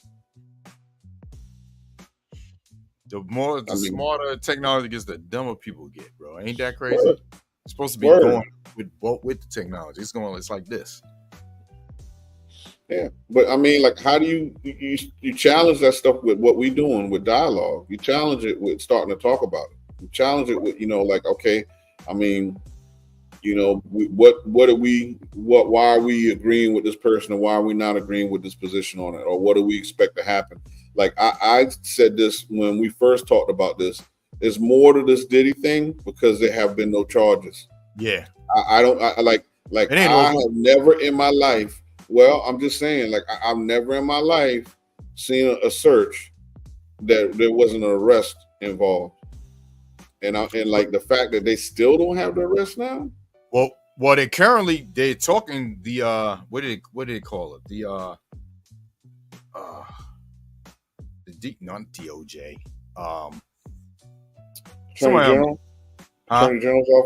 Attorney General's office. No, not the Attorney General. Something else that's a government or a court thing. They're in talks to see if there's going to be some type of charges. They said it's like, got to come out of the Attorney General's office. I mean, the District Attorney General. No, they didn't. It wasn't those two. It was something else. It was something else. It was like a group name or something. I can't. Oh, I would know if I hear it. Yeah. I don't know about that. I mean, the law works one way, so charges got to come from the District Attorney's office. So I don't know what this group is, where they're trying to put pressure on somebody from outside, but it's not going to be from you either got. So the kidnapping. So you're talking about the FBI, I can't remember the name. All right, well, either way. So point is, though, you have to have enough evidence, or the presumption of enough evidence, to get a warrant to do a search. Right. And I mean, obviously some of those things get murky, and you got favors and, blah, blah, whatever, but you got to have something, because what you don't want to have is you want to run into a high profile person that's got money for resources, and you didn't get what you was looking for. Word. Now they're coming for your ass. So here's what I don't understand is no one was arrested. They served a warrant, they searched his place, but even after you searched the place, it still wasn't an arrest. This dude is still running around. I'm like, that I ain't never seen this. I mean, with the exception of them, the Donald Trump thing, when they went in there and took the papers back from what's his name, was Mar-a-Lago resident. Yeah. Like that. They did. They saying it was Homeland Security, and they took stuff out of the house, and supposedly that videotape that his dumb ass didn't destroy, I don't know why, was part of that stuff they found. You talking about the Puffy? Okay. Well, maybe so, but at the end of so is that why they searched the house looking for the videotape? Is what we assuming? Yeah, they're assuming that after that happened, and then the videotape came out, because supposedly they found that within the stuff they were looking for. What else they were looking for? I don't know. I don't know what DL said, Awesome Gmont, because I don't listen to DL Hughley. Oh yeah, if you talk about DL Hughley, I can't tell you. Yeah. If you want to put it in the chat, though, good to see you, Awesome G Mom. If you want to put it in the chat, I'll to let you know what I think. Shout out to Anton on YouTube. Salute. Yeah, quiet as kept. I listen to Reboot Radio. Word. Not quiet. Yeah, I listen to Reboot Radio when I'm not supporting the raid train. So, so we play this last part, man. Since we going back to what these record labels, companies, and man, it's just a lot of like they say, it started with Cat Williams, man. Everything was just let out of Pandora's box this year, bro. It's crazy. With everything. Like, I mean, we've been talking about the Spotify shit. And like I said, every day on YouTube, it's something new. It's something the government is now looking into it now with Live Nation and Spotify and these other streaming services. And I'm gonna say this, man. I don't see anything happening out of that with the government stuff. And I like this is where money and lobbying comes into play. And this is a whole other conversation me and you've been talking about in the back about where we're about to go here in the future. But like there'll be some contracts.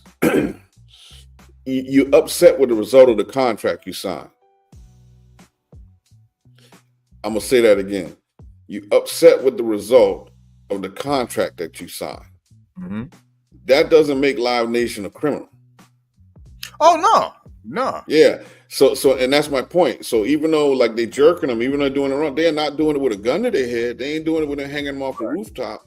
You know what I'm saying? So no matter, they can look all they want, but I guarantee you, it's nothing that they're gonna really be able to put their hands other than they're gonna say, well, maybe it's unfair practice. Unfair to what? How's it unfair? You didn't make them. They signed a contract. They had to be in agreement. You get my point? That's what I'm saying. They signed a contract.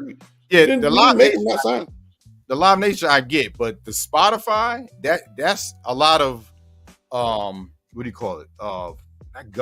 Councilwomen been coming forward in front of Congress about them changing the laws. So I didn't mean it like where it's like, the FBI, like somebody gonna go to jail, but about changing the laws, something like that. Yeah. Live Nation, I don't know, but I know the Spotify. I don't see them changing Live Nation, but Spotify, streaming laws, streaming is something different. Yeah. So I do think, like you got to get more.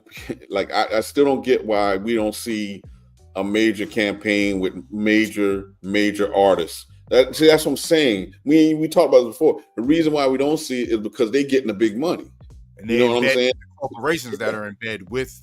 And so you're not gonna bite the hands that feed you. So if they're paying you, it's like I didn't say anything about what Puffy been doing all these years because he's paying your paying your lifestyle. He's paying your mortgage. He's paying your kids to go to college. Mm-hmm. So you ain't gonna say that if you see them, make drop kicker. I'll be sure he was doing. Mm-hmm. That was crazy. I don't know if that's true, but when I heard that, I was like, yo. He said, what? I'll be sure, I ain't gonna say it, but yeah, bro. Yeah, I said, what? Yeah, I've been hearing some stuff on like they I don't know, man. Again, that's what it was. Where do we? What I just said, Awesome Guma said, he said DL was mad saying that a lot of people coming out now about what they knew. He said, y'all ain't a witness, y'all are a co-conspirator. That's what DL was saying. He said you're not a witness, you're a co-conspirator because you knew and you didn't say nothing. But like I said, there's that other part of it. When you're in with the moment, people won't talk about their boss online and they work at the goddamn donut factory and they won't say nothing. So of course they ain't gonna say nothing about a billionaire that's giving them money to live. You know what I'm saying? Here's the problem. Like, I'm mad at my boss. You think I'm gonna go online and post it? Don't worry about getting fired. So you know they ain't gonna say nothing about him. Man, Tiger, we are members of a culture that what is one of our biggest monikers? No snitching. Oh, yeah. No snitching. I'm not advocating it. I'm just saying when we hearing people, rappers talk about no snitching. So people talk about no snitching. When we out here with T-shirts, so that's in their head before everything else. No, I'm not saying it's right or wrong. So I'm saying when we see people out wearing T-shirts with no snitching on it. Right. So that means you have witnessed the crime, but you ain't telling because you from the hood. See that? All of that. Like, we're detrimental to ourselves. Yeah, we got a lot of healing we need to do as a people. We got a lot of healing, man. They try to shift that on everybody. Like that's supposed to have been for the criminals doing dirt. You did the dirt, you can do the time. Don't bring someone else down because your ass got caught. But they try to put everybody on that now. They flip the narrative. Now, hey, is no snitching. You a snitch. Or you dude, you stole something from me. Or I saw you steal something. Yeah, then I'm on the tap.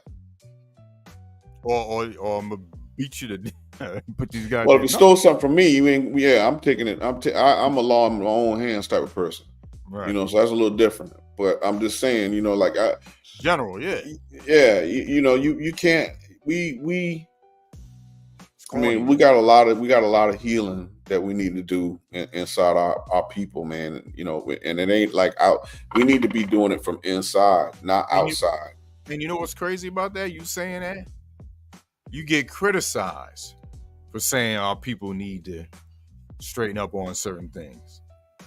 Then it's like, oh, there's like an ego with that too. Like you can't tell us anything. You know what I mean? Like you said, we need to straighten ourselves out and stuff. You saying that, certain people will be mad. Like you can't say that to another black person. You know what I say to that? Fuck them. Yeah. Oh, no doubt. I'm not. Yeah. Like you know what? Then you can't be saved. You don't want to be saved. Right. I'm saying we need to save our people from our own culture, from our own way that we live. And if you saying there's something wrong with me, then go on over to your little island over there and let them boys steal your bicycle. Let them boys steal your gold chain. Let them boys steal your kids' stuff. Let them boys, you know what I'm saying? Because that's what you want. And you sit over there while you working hard for stuff and they taking it and going the other way with it. Then you go ahead, bro. Mm-hmm. But that's one of the things we got to address as a people, man. It's a long list of things, that I mean, we got to start looking for solutions to some of this instead of just complaining about it. We got to start looking for solutions. I mean, there's one thing like we could say, you accomplice, you this and that. But like the real issue is you don't want to be a snitch, Yeah. So I'm gonna play this last part with John Bellion by Live Nation. The fastest song to 1 billion streams in the history of music streaming. And because the call outs at radio weren't net positive, they just didn't push the song at American radio. Whoa. I don't know. It's a business. Yeah. Someone in the country is listening to the song. But when a guy at Z100 or the program director or whatever, why they choose to not slip it into the rotation, or they're not friends with the guy that's at the label that we don't do payola, but if your artist comes and does my Jingle Jam 97, I'll think about putting the record. That's payola. That's payola. We say payola. Like 13-year-olds with no faces on Twitter they say the word payola. They don't understand what that is. It's still happening. What's payola? The payola is the concept that used to happen early in the music business. That was like there's people and gangsters and mafia guys coming to the radio station saying, "Here's $10K. Yeah, you're gonna play my artist," or "Here's $10K and it's not gonna end well for you if you don't." That's payola. If you don't play my artist, and they're saying, "Oh, this artist is payola and this artist is payola." Is that like an industry plant in a form like? Well, it could be because you have these radio stations that are relevant because of large artists. So if a large artist comes to their Jingle Jam, the iHeart Radio special, then you're literally convincing the guy at the top of iHeart to consider your record the next time you drop one. What you doing about that? Man, I'm going to say it again. People out here need to be supporting Full Blast Radio, need to be supporting Reboot Radio. Word up. You know, if you're tired of what's going down with the way the music is being handled, and even the type of music that you're hearing, you need to be supporting something like that. Like, support Bad Times. Support Bad Times. When have we seen enough? I mean, and I'm just talking about our people. Like, you know, it's interesting. I'm listening to him. He completely understands what's going on. So in my mind right now, I'm like, how the hell did you sign this contract, B? You too smart for this. Yeah, I'm like, dude, you too smart. You completely understand what was done to you. Mm-hmm. What kind of brain fart did you have that day? Well, he's out of it now. He's out of the contract now. He's talking about. But I said, what was done to you? I said, you understand? Because it's not like, I mean, he completely understands what was done to him. Some people just say, oh, I got jerked, and they don't know how many ways he got jerked. Mm-hmm. He knows every way he got jerked, and he can break it down to you financially. Right. And people so he's highly intelligent. And people will still. He's intelligent. Yeah. Yeah. Well, that's the sad part about it, bro. And they know it. You know what I'm saying? Like he said the companies know it. They know that they'll sign this jerk contract because you didn't have shit. So this 10 G's, you gonna love this 10 G's, but you're gonna be paying us back $1 million for the next 7 albums you sign, and you signing over your publishing that you don't get back in 30 years. And in the life expectancy of a rapper rapping all that gun drill bullshit, you're gonna die anyway, and you're gonna make us even more money when you're dead. And here's what it was even more profound. If you're looking like you're getting out the hole, we can have a sale. And now instead of, like he says, selling tickets at $90, now we sell them at $10. Make sure we keep our foot on your throat. Yep. So they even got a clause in there where they can make sure you don't get out of the contract too fast. Like this thing blow up too fast, and now we ain't really get the money we wanted to get off him because he came up too fast, got the money too fast, and was able to, you know, instead of us getting 3 or 4 or 5 different albums out, and we got 2 albums and he's out, and now he's out on the street making money, and we ain't getting our hands in any of it. The system's designed for you to fail. You never to get off it. And that's what I'm saying. Like even like the win is if you are a major label artist that's been in the game for a long time. Now you getting money, but they ate off you for 20 years. They ate off you for, you know what I'm saying? So now they're saying, well, he was a good boy, so we'll give him a little something now. You know what I'm saying? And we'll go eat on these young boys because we're gonna phase him out in a little while anyway. Yeah, even if you eat now, that still didn't balance of what they took from you over the years, like De La. You know what I'm saying? 30 years. Now they got everything back. You know what I'm saying? And one of them dead. One of them already dead. He ain't even lived to see it. They gotta do another 30 years just to kind of break even from what they was taken from them the first 30 years. That's what I'm saying. Is gone. Yep. Yeah, Dave dead. He didn't even get to see it. Think about that.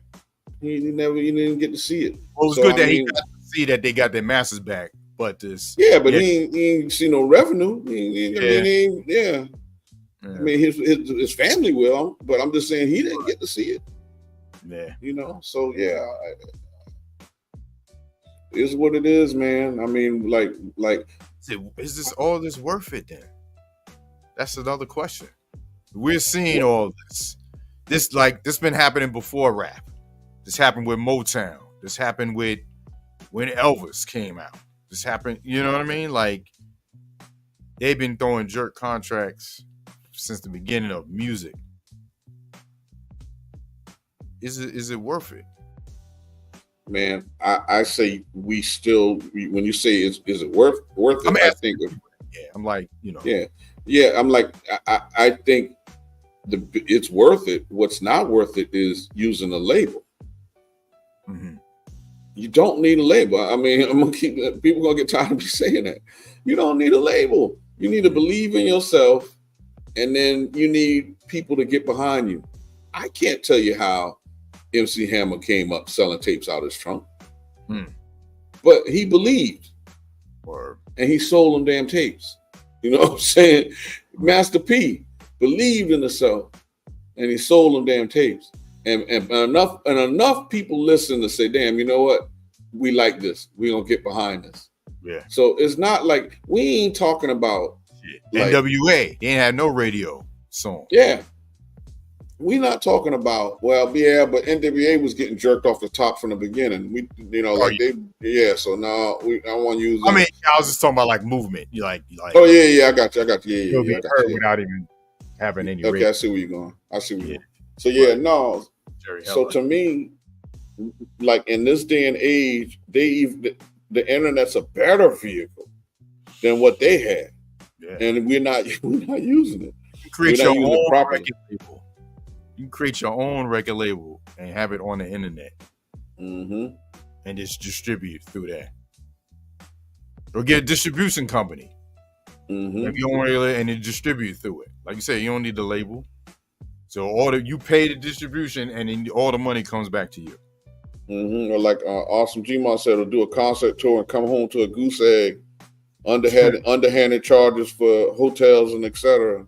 Yeah, you heard that? We're talking about they had a budget where they ordered out and they threw out the whole pieces because people wasn't eating them. But he said, "Well, it's in your budget, so we got to order it," and they take it out of his money. Yeah, like no, don't order it. Yeah, if we're not eating it, don't order it. Yeah. I mean, like again, so many things. But that part remind me of boxing though, because like I was saying, you got the cards, you got this, you got that. You think, oh yeah, all that shit come out of your purse, bro. You know what I'm saying? Like your corner, everybody all of that comes out of your purse. Roll of tape and put around the gloves. All of that comes out of your purse, and nothing comes out of the promotion. The promoter's purse. Yeah, Antoine said strictly independent is the best way. It's hard work, but the percentage is coming to you. Yes, you just gotta. Because that's the biggest thing. If you're dope, you just gotta be dope. Yeah, and then believe. And then, like when other people hear it, then like they just gotta share it. They just gotta put it out. Yo, buy this, support this. Man. I mean, like that's why I like Mellow Music Group, man. Like they don't operate like the record label industry. You know what I mean? They operate where I think it's, to my understanding, if I'm wrong, I think it's like split half. Artist and label. Ain't no 4 cents an album or $1. It's like half. Like Sky Blue's on there, Apollo Brown, bunch of dope, underground artists or mellow, you know what I mean? And because they're independent. So Koch doing the same thing. Remember 50 was trying to diss Koch, and I think Cam was on that time, and that's when they had the beef. But Cameron was like, yo, I'm getting paid. Like, he was like, yo, these industry label, you getting 48 cents a record. I'm getting $7 for my album. The album's $14. He's independent, but guess what? If I sell 50,000 independent, I make this amount. If you sold 1 million, getting 48 cents. You're selling less records, but you making more. Of course you're gonna go there, man. Yeah. Man, ultimately, I gotta be honest. I would just like to see us just do away with the industry in that capacity. Yeah. I still don't see. In my head, I see, if the artist is savvy enough, I see an artist as a record label. Right. I see the artist as direct to sale. I see the artist as hiring a manager that, does a concert schedule, that promotes a concert schedule, that, books the venues. Now you get all the money. That's not like, I don't see, there's no way, like, dude, we've put together events. You and me both have put together events. We know what it takes. Mm-hmm. So we, as artists, do I need the label to do that for me? I don't. You know what I'm saying? I need to talk to somebody. I need to look at a venue. I need to book the venue. I need to figure out what permits I need. That's time. Right? But if I hire somebody to do that for me and I know what they need to do, then all I got to do is have a meeting. But you're doing it for me, specifically for me, and we doing it all over the country, and that's your job. Right. You know what I'm saying? Your job is to get me a date. Go ahead. The legal thing I think I was talking about because you said about booking the venues, because Live Nation is monopolizing all the arenas. I think that's illegal. Because you can't create a monopoly, it's got to be like a fair game. So they can't have all the venues contracted to them exclusively. Yeah, they cannot do that. They did. Yep. Okay, so then that's going to be a problem. It's going to be a problem. So that's going to be a problem. They cannot have like you said, a monopoly. They can't, they can't. And to be honest with you, they have to go to court for that. I don't know that, because here's where it gets murky. So like if it was like compared to if it's a telephone company, you got to have competition. Yeah. It right. Can't just be one company. Yeah, you're right. Yeah, it just can't be one company. But the issue here is does the venue itself allow other people, like the only events that can happen at this place is Live Nation events. If the only events in the place, then that's an issue, and they're probably gonna lose in court if that's the case. It's got to be proven though. And what I mean by that is, like you and I got to try to book. Let's say we try to get the Staples Center. You know what I'm saying? And you can't get the Staples Center, because you got to be with Live Nation. That's a no.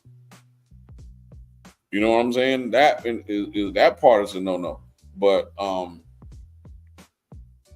the reality is that we can, even with it's not so. Here we go.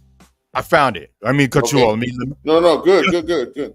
Justice Department sues Live Nation Ticketmaster for monopolizing markets across the live concert industry. The Justice Department, along with 30 state and DA attorney generals, filed a civil antitrust lawsuit against Live Nation and its wholly owned subsidiary, Ticketmaster, for monopolizing and other unlawful conduct that thwarts competition in markets across live entertainment industry. The lawsuit, which includes a request for structural relief, seeks to restore competition in the live concert industry, provide better choices at lower prices for fans, and open venue doors for working musicians and other artists. Wow. Okay. So now what I like about that is that means I can reach out to a venue. Yep. I can book a venue. So that's another reason why I don't need a record label. Yeah. Exactly. Yep. Means I don't need a record label. So I like to hear that. Means now, you get you staff somebody, and that's their job, to put together a tour, put together dates, put together your concert insurance, put together everything you need to make it happen, and then you go out on tour. And you don't use a label for that. The label don't get any money. The label don't have nothing to do with it because you are the label. Yep. I love to see y'all do that, Tiger. I would love to see, while we sitting there talking about it, I would love to see your album drop, everybody get behind the album, and then you basically put together a small tour, maybe 7 cities. Man, what I'm saying? And y'all are able to get, people are able to support, come and see you live. And you do it without because here's the thing, without the record label, you don't have to go all over the country. You don't have to be like, remember when the fella said I'm gonna be on tour all year, just trying to get up out of it. Yeah, now you don't need to do that. Mm-hmm. You know what I'm saying? So I would love to see that. Yeah. Yep. You're right. You're right. What was I gonna say?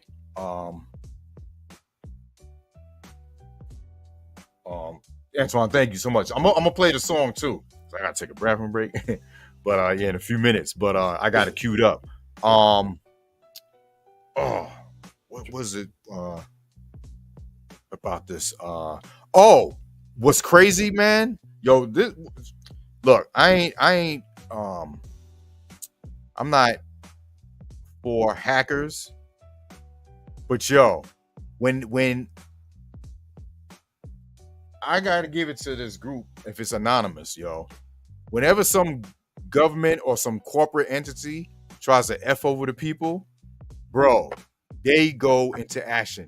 They today, I didn't even know, they hacked Live Nation and Ticketmaster. 560 million users breach.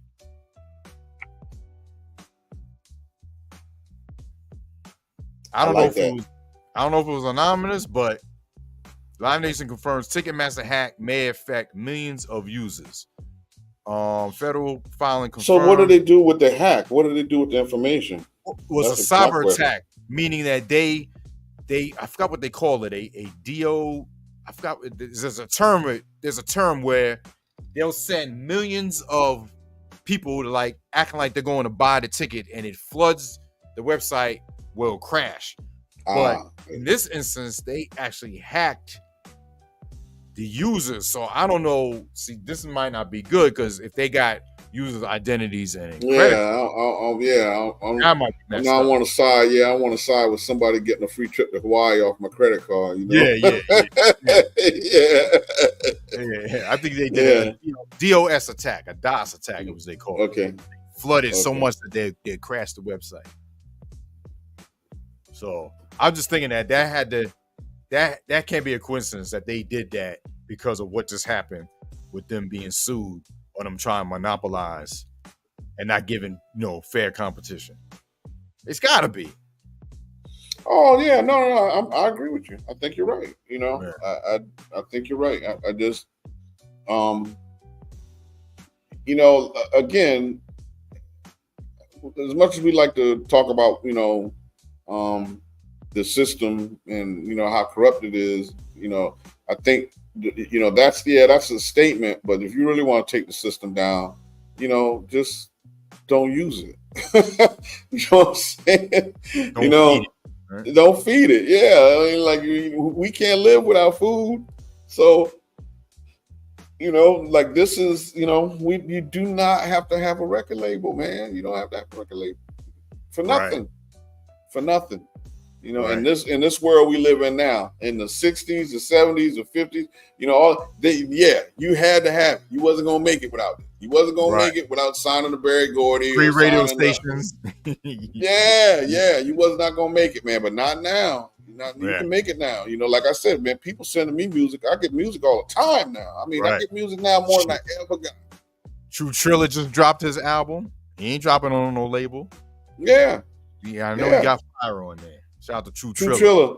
Go copy it, yo. He just dropped his album. He's got Homegirl on there. Y'all Creates is on there. Yara. Yara's on there. That's right. Yeah. I think who else is on? Shouts to Yara. We gotta have her back, man. We gotta have all the artists back that we interviewed before they drop new music. See how everything's going. I'll definitely reach out. Would love to do it. Yeah, reach out to her, man. Yo. I think I scared her. What? Nah. She tough. I'm just saying. The only West Coast female over there that's really, doing it. So props off with her, man. Planet H. Oh yeah. She's grinding. Yeah, she's grinding, man. She's I'm following her on social media, man. She's all in, man. Paul Wall too. She just did something with Paul Wall. Yeah. Yep. So, yeah. She's that's what I mean about going to get it. She's going to get it. Right. It's about traction. It's just about, man, at what point are we going to realize, man, stop letting these people force feed us and start embracing underground artists the way we used to when this was a raw culture. Everything was underground in the beginning. Everything was underground because rap was underground. Right. Now we act like if you underground, you ain't shit. You need to be big. When the reality is, no, underground is where real hip hop live. Word up. Still live. Real hip hop still live underground. That's that shit. That's that skit Primo said right before Above the Clouds. Underground live ever, baby. Yep. So we gonna play this joint.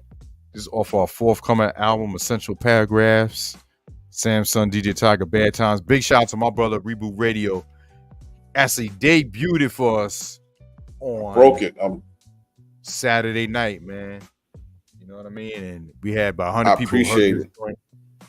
Thank you, brother. Word. All right, I appreciate you letting me do that. That meant a lot to me, man. Real talk. That meant a lot that you was like, yo, I'm gonna send this to my boy and we're gonna break it. You damn right we're gonna break it. We're gonna keep breaking it too. Thank you, man. So if anyone doesn't know, so the song's called Bad Times. It's a take off Good Times off of that horrible Netflix series that's out, showing just stupid ass stereotypes. Like, you know, they just took it and just warped it into something stupid. And we're not having it, man. We're not having it. I don't care if it's for fun, whatever, this and that, you know. But come on, man. That was a staple to have that show, how that show was back then on TV. Strong black father, you know, they got rid of him, you know, on the show. But you know what I'm saying? The whole essence of that show, man, to have that in that time, you know, was important. And for that, having them just had this shit bastardized like that, man, that shit was just so corny. So Samsung really dropped bars on this. And I did the beat, the cuts, and you did the damn thing too. Thank you, brother. So we're gonna play it again for y'all, man. It's called Bad Times, featuring the Evans family. Reboot Radio, full blast, Real DJs Matter. Let's go.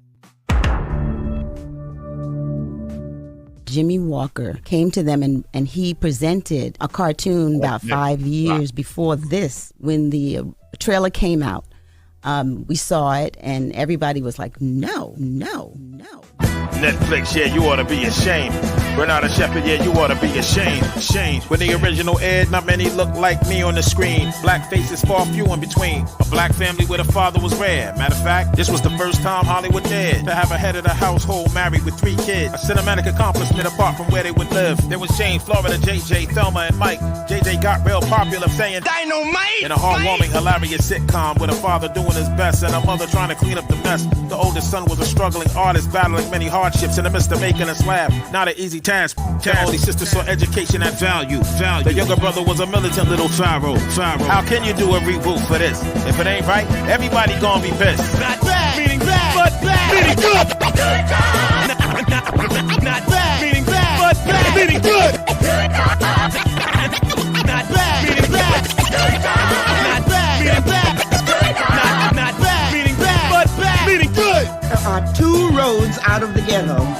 So far, we have managed to stay on the right road. Word. New cast members are rats and roaches, baby selling crack. Executives hoping that we didn't notice. Yep. Belligerent, bogus, totally unacceptable. Pardon even the visual arts, less than exceptional. Left the projects 50 years ago. 50 years later, they back in the same building that ain't there no more. Wasn't Florida moving next to Walona? And Thelma's husband got a new contract. Show me where they at. Who wanna see this taking 20 step back mentality? In the projects crammed with food stamps and agony. They got an ulterior motive to paint our people as hopeless. The only brothers they wanna see get supported is Jonas. We're tired of the aroma you can smell in the slum. For it to be continued to what was originally done. Not bad, meaning bad, but bad, meaning good. Not bad, meaning bad, but bad, meaning good. Not bad, meaning bad. Not bad, meaning bad, but bad, meaning good. Due to the vision, our people made a petition to get this nonsense removed from the booth tube. Nah, it ain't cool. How can it even be called a reboot? With ethics in the original, but undercurrent subliminal messages in the new one. Along with blunt ignorance, let's band together, get it removed. Do our due diligence. Hold the creators accountable for the content. In 2024, we won't accept this nonsense. Esther Roller's rolling over in her grave, thinking how was this ratchet animated series ever made? This is given by the white people, made up by white people. The black community is different. It has a different language and culture altogether. If you don't talk like we talk, see it like we see it, stop telling our story incorrectly up on the screen. Meaning bad, but bad, meaning good.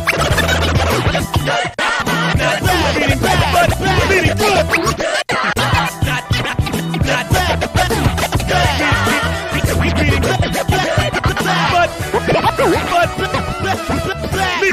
meaning good. There's so much stuff being offered on television. You got 500 channels with nothing on most of them. You know, repetition of the same old thing. Replications of shows that have been successful. That's become the norm. If a show succeeds with one knucklehead, then let's do a show with 5 knuckleheads. It doesn't work. Man, let me tell you something, bro. Tiger. It's a paragraph. Yo, and I'm biased, but God almighty. Hey, you killed him, cuts. Because the DJ, I'm like, he's ripping it. The track is fire. The bass line, I love the bass line. It gives you that 70s action figure feel to it. I feel like I got an afro. I want to chop somebody. You know what I'm saying? Like I want to do the old Dolomite shit at the end of it. You know, like it's fire, man. Yo, I'm humble for real, man. Thank you. Yo, that's a project people can get behind, man. It's it's not like we selling you some snake oil shit. Nah, that's dope. It's for a good cause. It's right, and it's time, man. It's time for us to send a message. We ain't tired yet. Man, damn the coonery, man. Word. Damn the coonery. They took the boondocks off. It was too raw. Yeah. Oh yeah, because they started speaking truth. Yeah. See, that's what I'm saying. Like that was different than what this is. You know what I mean? Like that's my point. That's why I used the boondocks. Look at how different the two TV shows were. It was. Look at it's a dude that moved into a black dude that moved into a white neighborhood to help give his grandkids some opportunity. Nah, that ain't what we looking at over here with this. You couldn't do that again now because they want to lead us to believe that don't sell. That's what they'll tell you in the meetings. Just like they'll tell us what will sell record wise. Mm-hmm. You're listening to somebody that ain't never been in the hood trying to tell you what's hot. Word. Man. When we gonna see enough of that, man? This is a good project. Y'all get behind this, man. You see, I'm behind it already. You know, Tiger, my boy, but I'm a real OG. So I'm gonna call it what it is. That shit's fire, man. Thank you, brother. Cuts is fire. You know, Samsung put down the verses, man, and he's speaking truths. Man, yo. You know what I like too? Like, remember I was saying before about, me posting that thing about brothers. You know what I mean? Like, when I think about groups that were put together, usually they don't last.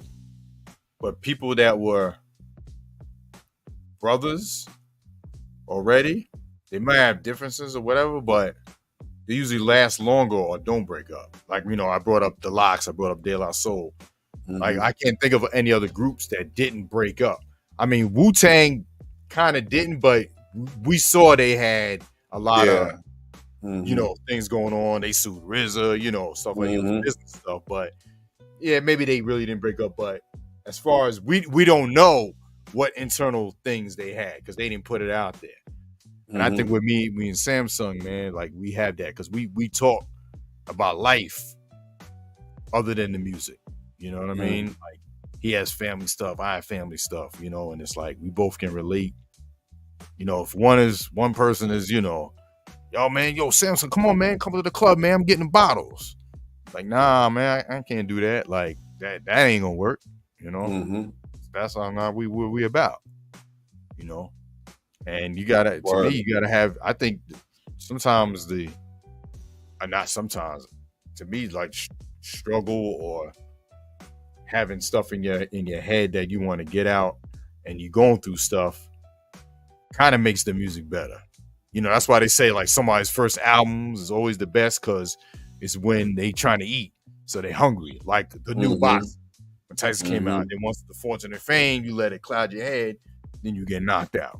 Like Deontay Wilder did this Saturday. Oh, dude, let me tell you. But you know what though, bro? Don't get me on that, man. Don't I mean, he's done, bro.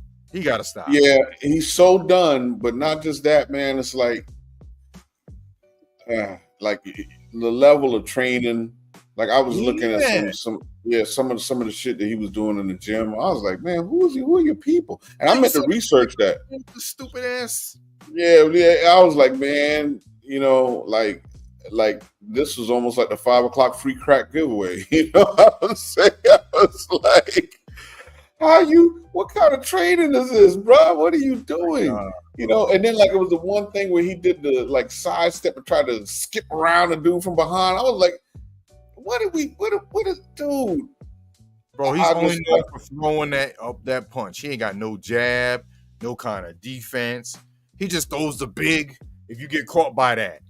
But other than that, he ain't doing nothing. He was a better fighter early in his career. Yeah. He listened. Yeah. I don't know if Mark Breland is still in his corner because I meant to go back and look, but he was a better fighter. But like success watered him down super fast. Success watered him down super fast, man. And like you said, and then the next thing is his chin. That house crumbled a long time ago. So, Tyson Fury. Remember he came out that Black Panther suit on, weighing like almost 100 pounds, and he got the brakes beat off of him. But the other thing is, though, let's talk about Zhang. Zhang is an Olympic level fighter, though. I didn't know about this dude. Yeah. So like there was like I never thought Wilder was gonna win. Me and you didn't talk about it, but I didn't think he was gonna win. I didn't think he was gonna get knocked out though. Yeah, but no, that dude. I think he got the silver, and Wilder got the bronze. And he's a real heavyweight. You see him. He's a big 28 knockouts and 26 knockouts and 28 fights, something like that. Yeah. No, that's what I'm saying. I knew this was happening. You see the press conference. I didn't know he was gonna knock him out. I just knew he was gonna beat him though, because Wilder he can't box. He can't box. You know what I'm saying? So like if he can't knock you out, he can't really win. It's like he ain't gonna outbox you. Right. So let me correct that. When you're a top tier level boxer, he's not gonna outbox you. You know what I'm saying? So So yeah, I knew he wasn't going. What we about to see is the Zhang and I can't pronounce his name, Chef or whatever their name is. That's the fight, though. Okay, that's gonna be the fight because those are two high skilled, big heavyweights about to get it in and know how to move around the ring. Tyson Fury, I'm not trying to take nothing from him, but he's a cheat. And I never seen a boxing glove move like his gloves in the fight where he stopped Wilder. I never seen a glove bend like that. So it only been like that if your hand's not in it. I don't care what nobody says. I don't care how they talk to me. I don't know how he did it because the way that the gloves go on, I don't know how but you know what? When you got when you're older, you come from a pedigree of boxing, you around these gyms, you around these old heads, you think the old heads know how to cheat, man. Like think about it. Sonny Liston put liniment on his glove in the Ali fight, and he still got his ass beat, but he put liniment on his glove. Wow. You know what I'm saying? So I don't know if y'all knew that. Yeah, Ali talked about it. His eye was burning in the corner. That's because that's right. Yeah, he put liniment on the glove. Yeah. So So the point is that Yep. Dudes put tar on their bats. Dudes put stuff on the baseball. Like they all, and how many people do it and get away with it? Like you say, like people get caught. He ain't the only one. Look at Balco. Huh? Look at Balco. Victor Conte. We're talking about baseball. You're talking about baseball. Oh yeah, Victor Conte. So yeah, Victor Conte. So that's Marion Jones. Like all of the track. Balco was track. I believe Balco was boxing too. Like let me tell you, they worked hard to keep that out of boxing, like the press. But Shane Mosley had been down there to see him in Florida. Ain't nobody going down there to see him to play golf. Right. You know what I'm saying? Yeah. So and the reality is that if it wasn't for, and here's the sad part, all this happened right here in Raleigh, so I know a lot about this right here. It was the track coach. Marion Jones' old track coach is how they got him. Because they didn't even know that, like, that's why the Olympic test, she passed all the tests. How they caught him was he sent them a sample of what they should be testing for.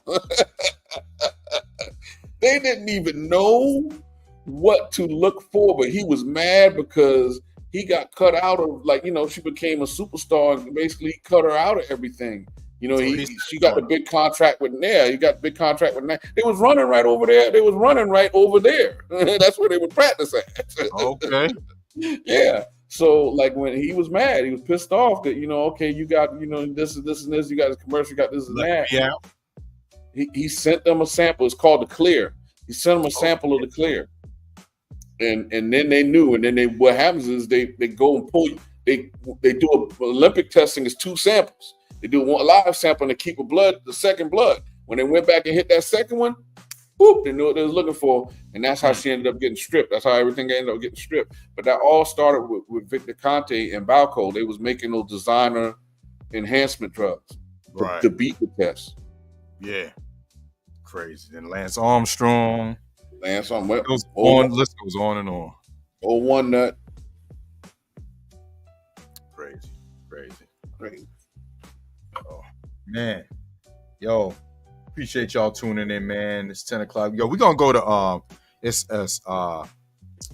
9K9's debut on Feed Your Soul. We're going to go raid into him, man. You already know tomorrow goes down. Your version sound like this. I had to work on some videos, bro. I got some videos. You know what? I might do it too. I already got 3 tracks. I'm ahead of the game this time. I already made 3 tracks. I got 3 tracks in there.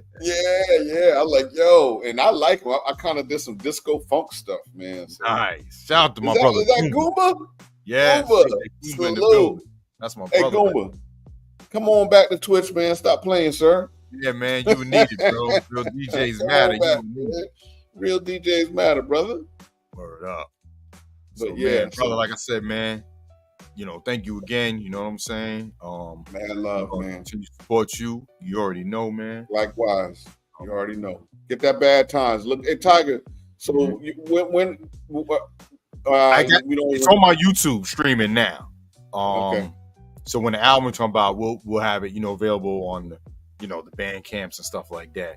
I talked to Samsung about us maybe possibly dropping it on the websites first so people can support before we put it on the streaming, just because of all the stuff going on, and see, get that support first, and so we can eat a little, Hey, at the end of the day, that's what they understand. They want to count that money.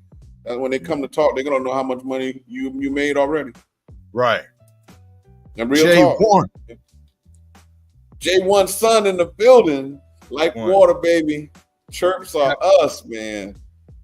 The cut lieutenant. I know they call what's the name of that, but shoot, you like second in command.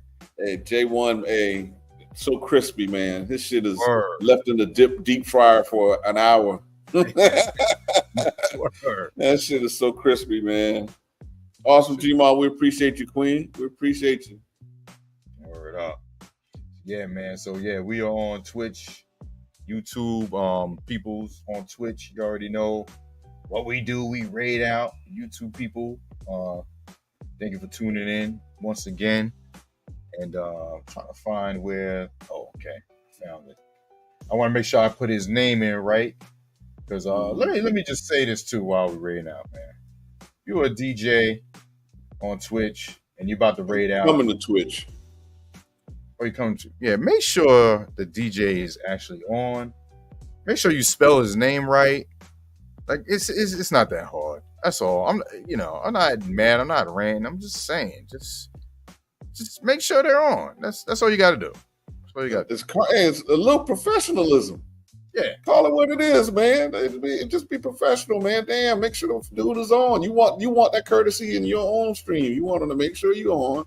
You want to receive the raise. Somebody's putting their time out there. So, and look at me saying that, and I spelled his name wrong.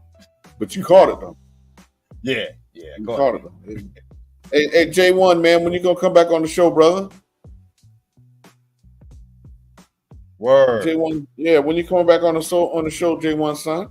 Come on, man. Hey, we what you need to do is come to Raleigh, man. We'll do it from here and sip on some bourbon, get smashed, and have Tiger be mad at us. Word. Or on the highway on the way, one or the other. Yeah, we be in the studio drunk, man, heckling Tiger on the show. Oh, shoot. Okay, see the 3. Yeah, see, his name is spelled different. Yeah, well, that's my other thing, man, dude.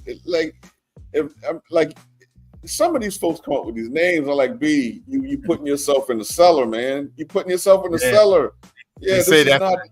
That's a bad business move when you a bad business move. Add spaces, or you make it so where someone has to figure out what it is. It's just for your own business. Like we're not trying to be funny. Right. You don't want to be hard to find. You want to be visible. You over there talking about, I'm gonna be original. Yeah, you're gonna be original in the dungeon, B. Word. Real fast. Yeah. Also, G-Mon, you want to come get drunk over here? Hey, be careful now. I'm a crafty veteran. You know what I'm saying? If you're a lightweight, don't come over here and get embarrassed. We take pictures. Word. You on that summer game screen? Yeah, if there's one thing I can do is drink brown liquor and talk shit. What? Yeah, don't get it twisted. Yo, I'm gonna play a new beat for you, man. As we head out, man. It's I got a instrumental album called hold on, let me called No More Heroes. That's the name of it. Yeah, hit me with it. I like it. This is on your where can I get this? I got it. Do I already have it? I probably already got it. No, I didn't put it on any Bandcamp or anything. Okay. So it's streaming. Okay. Got it.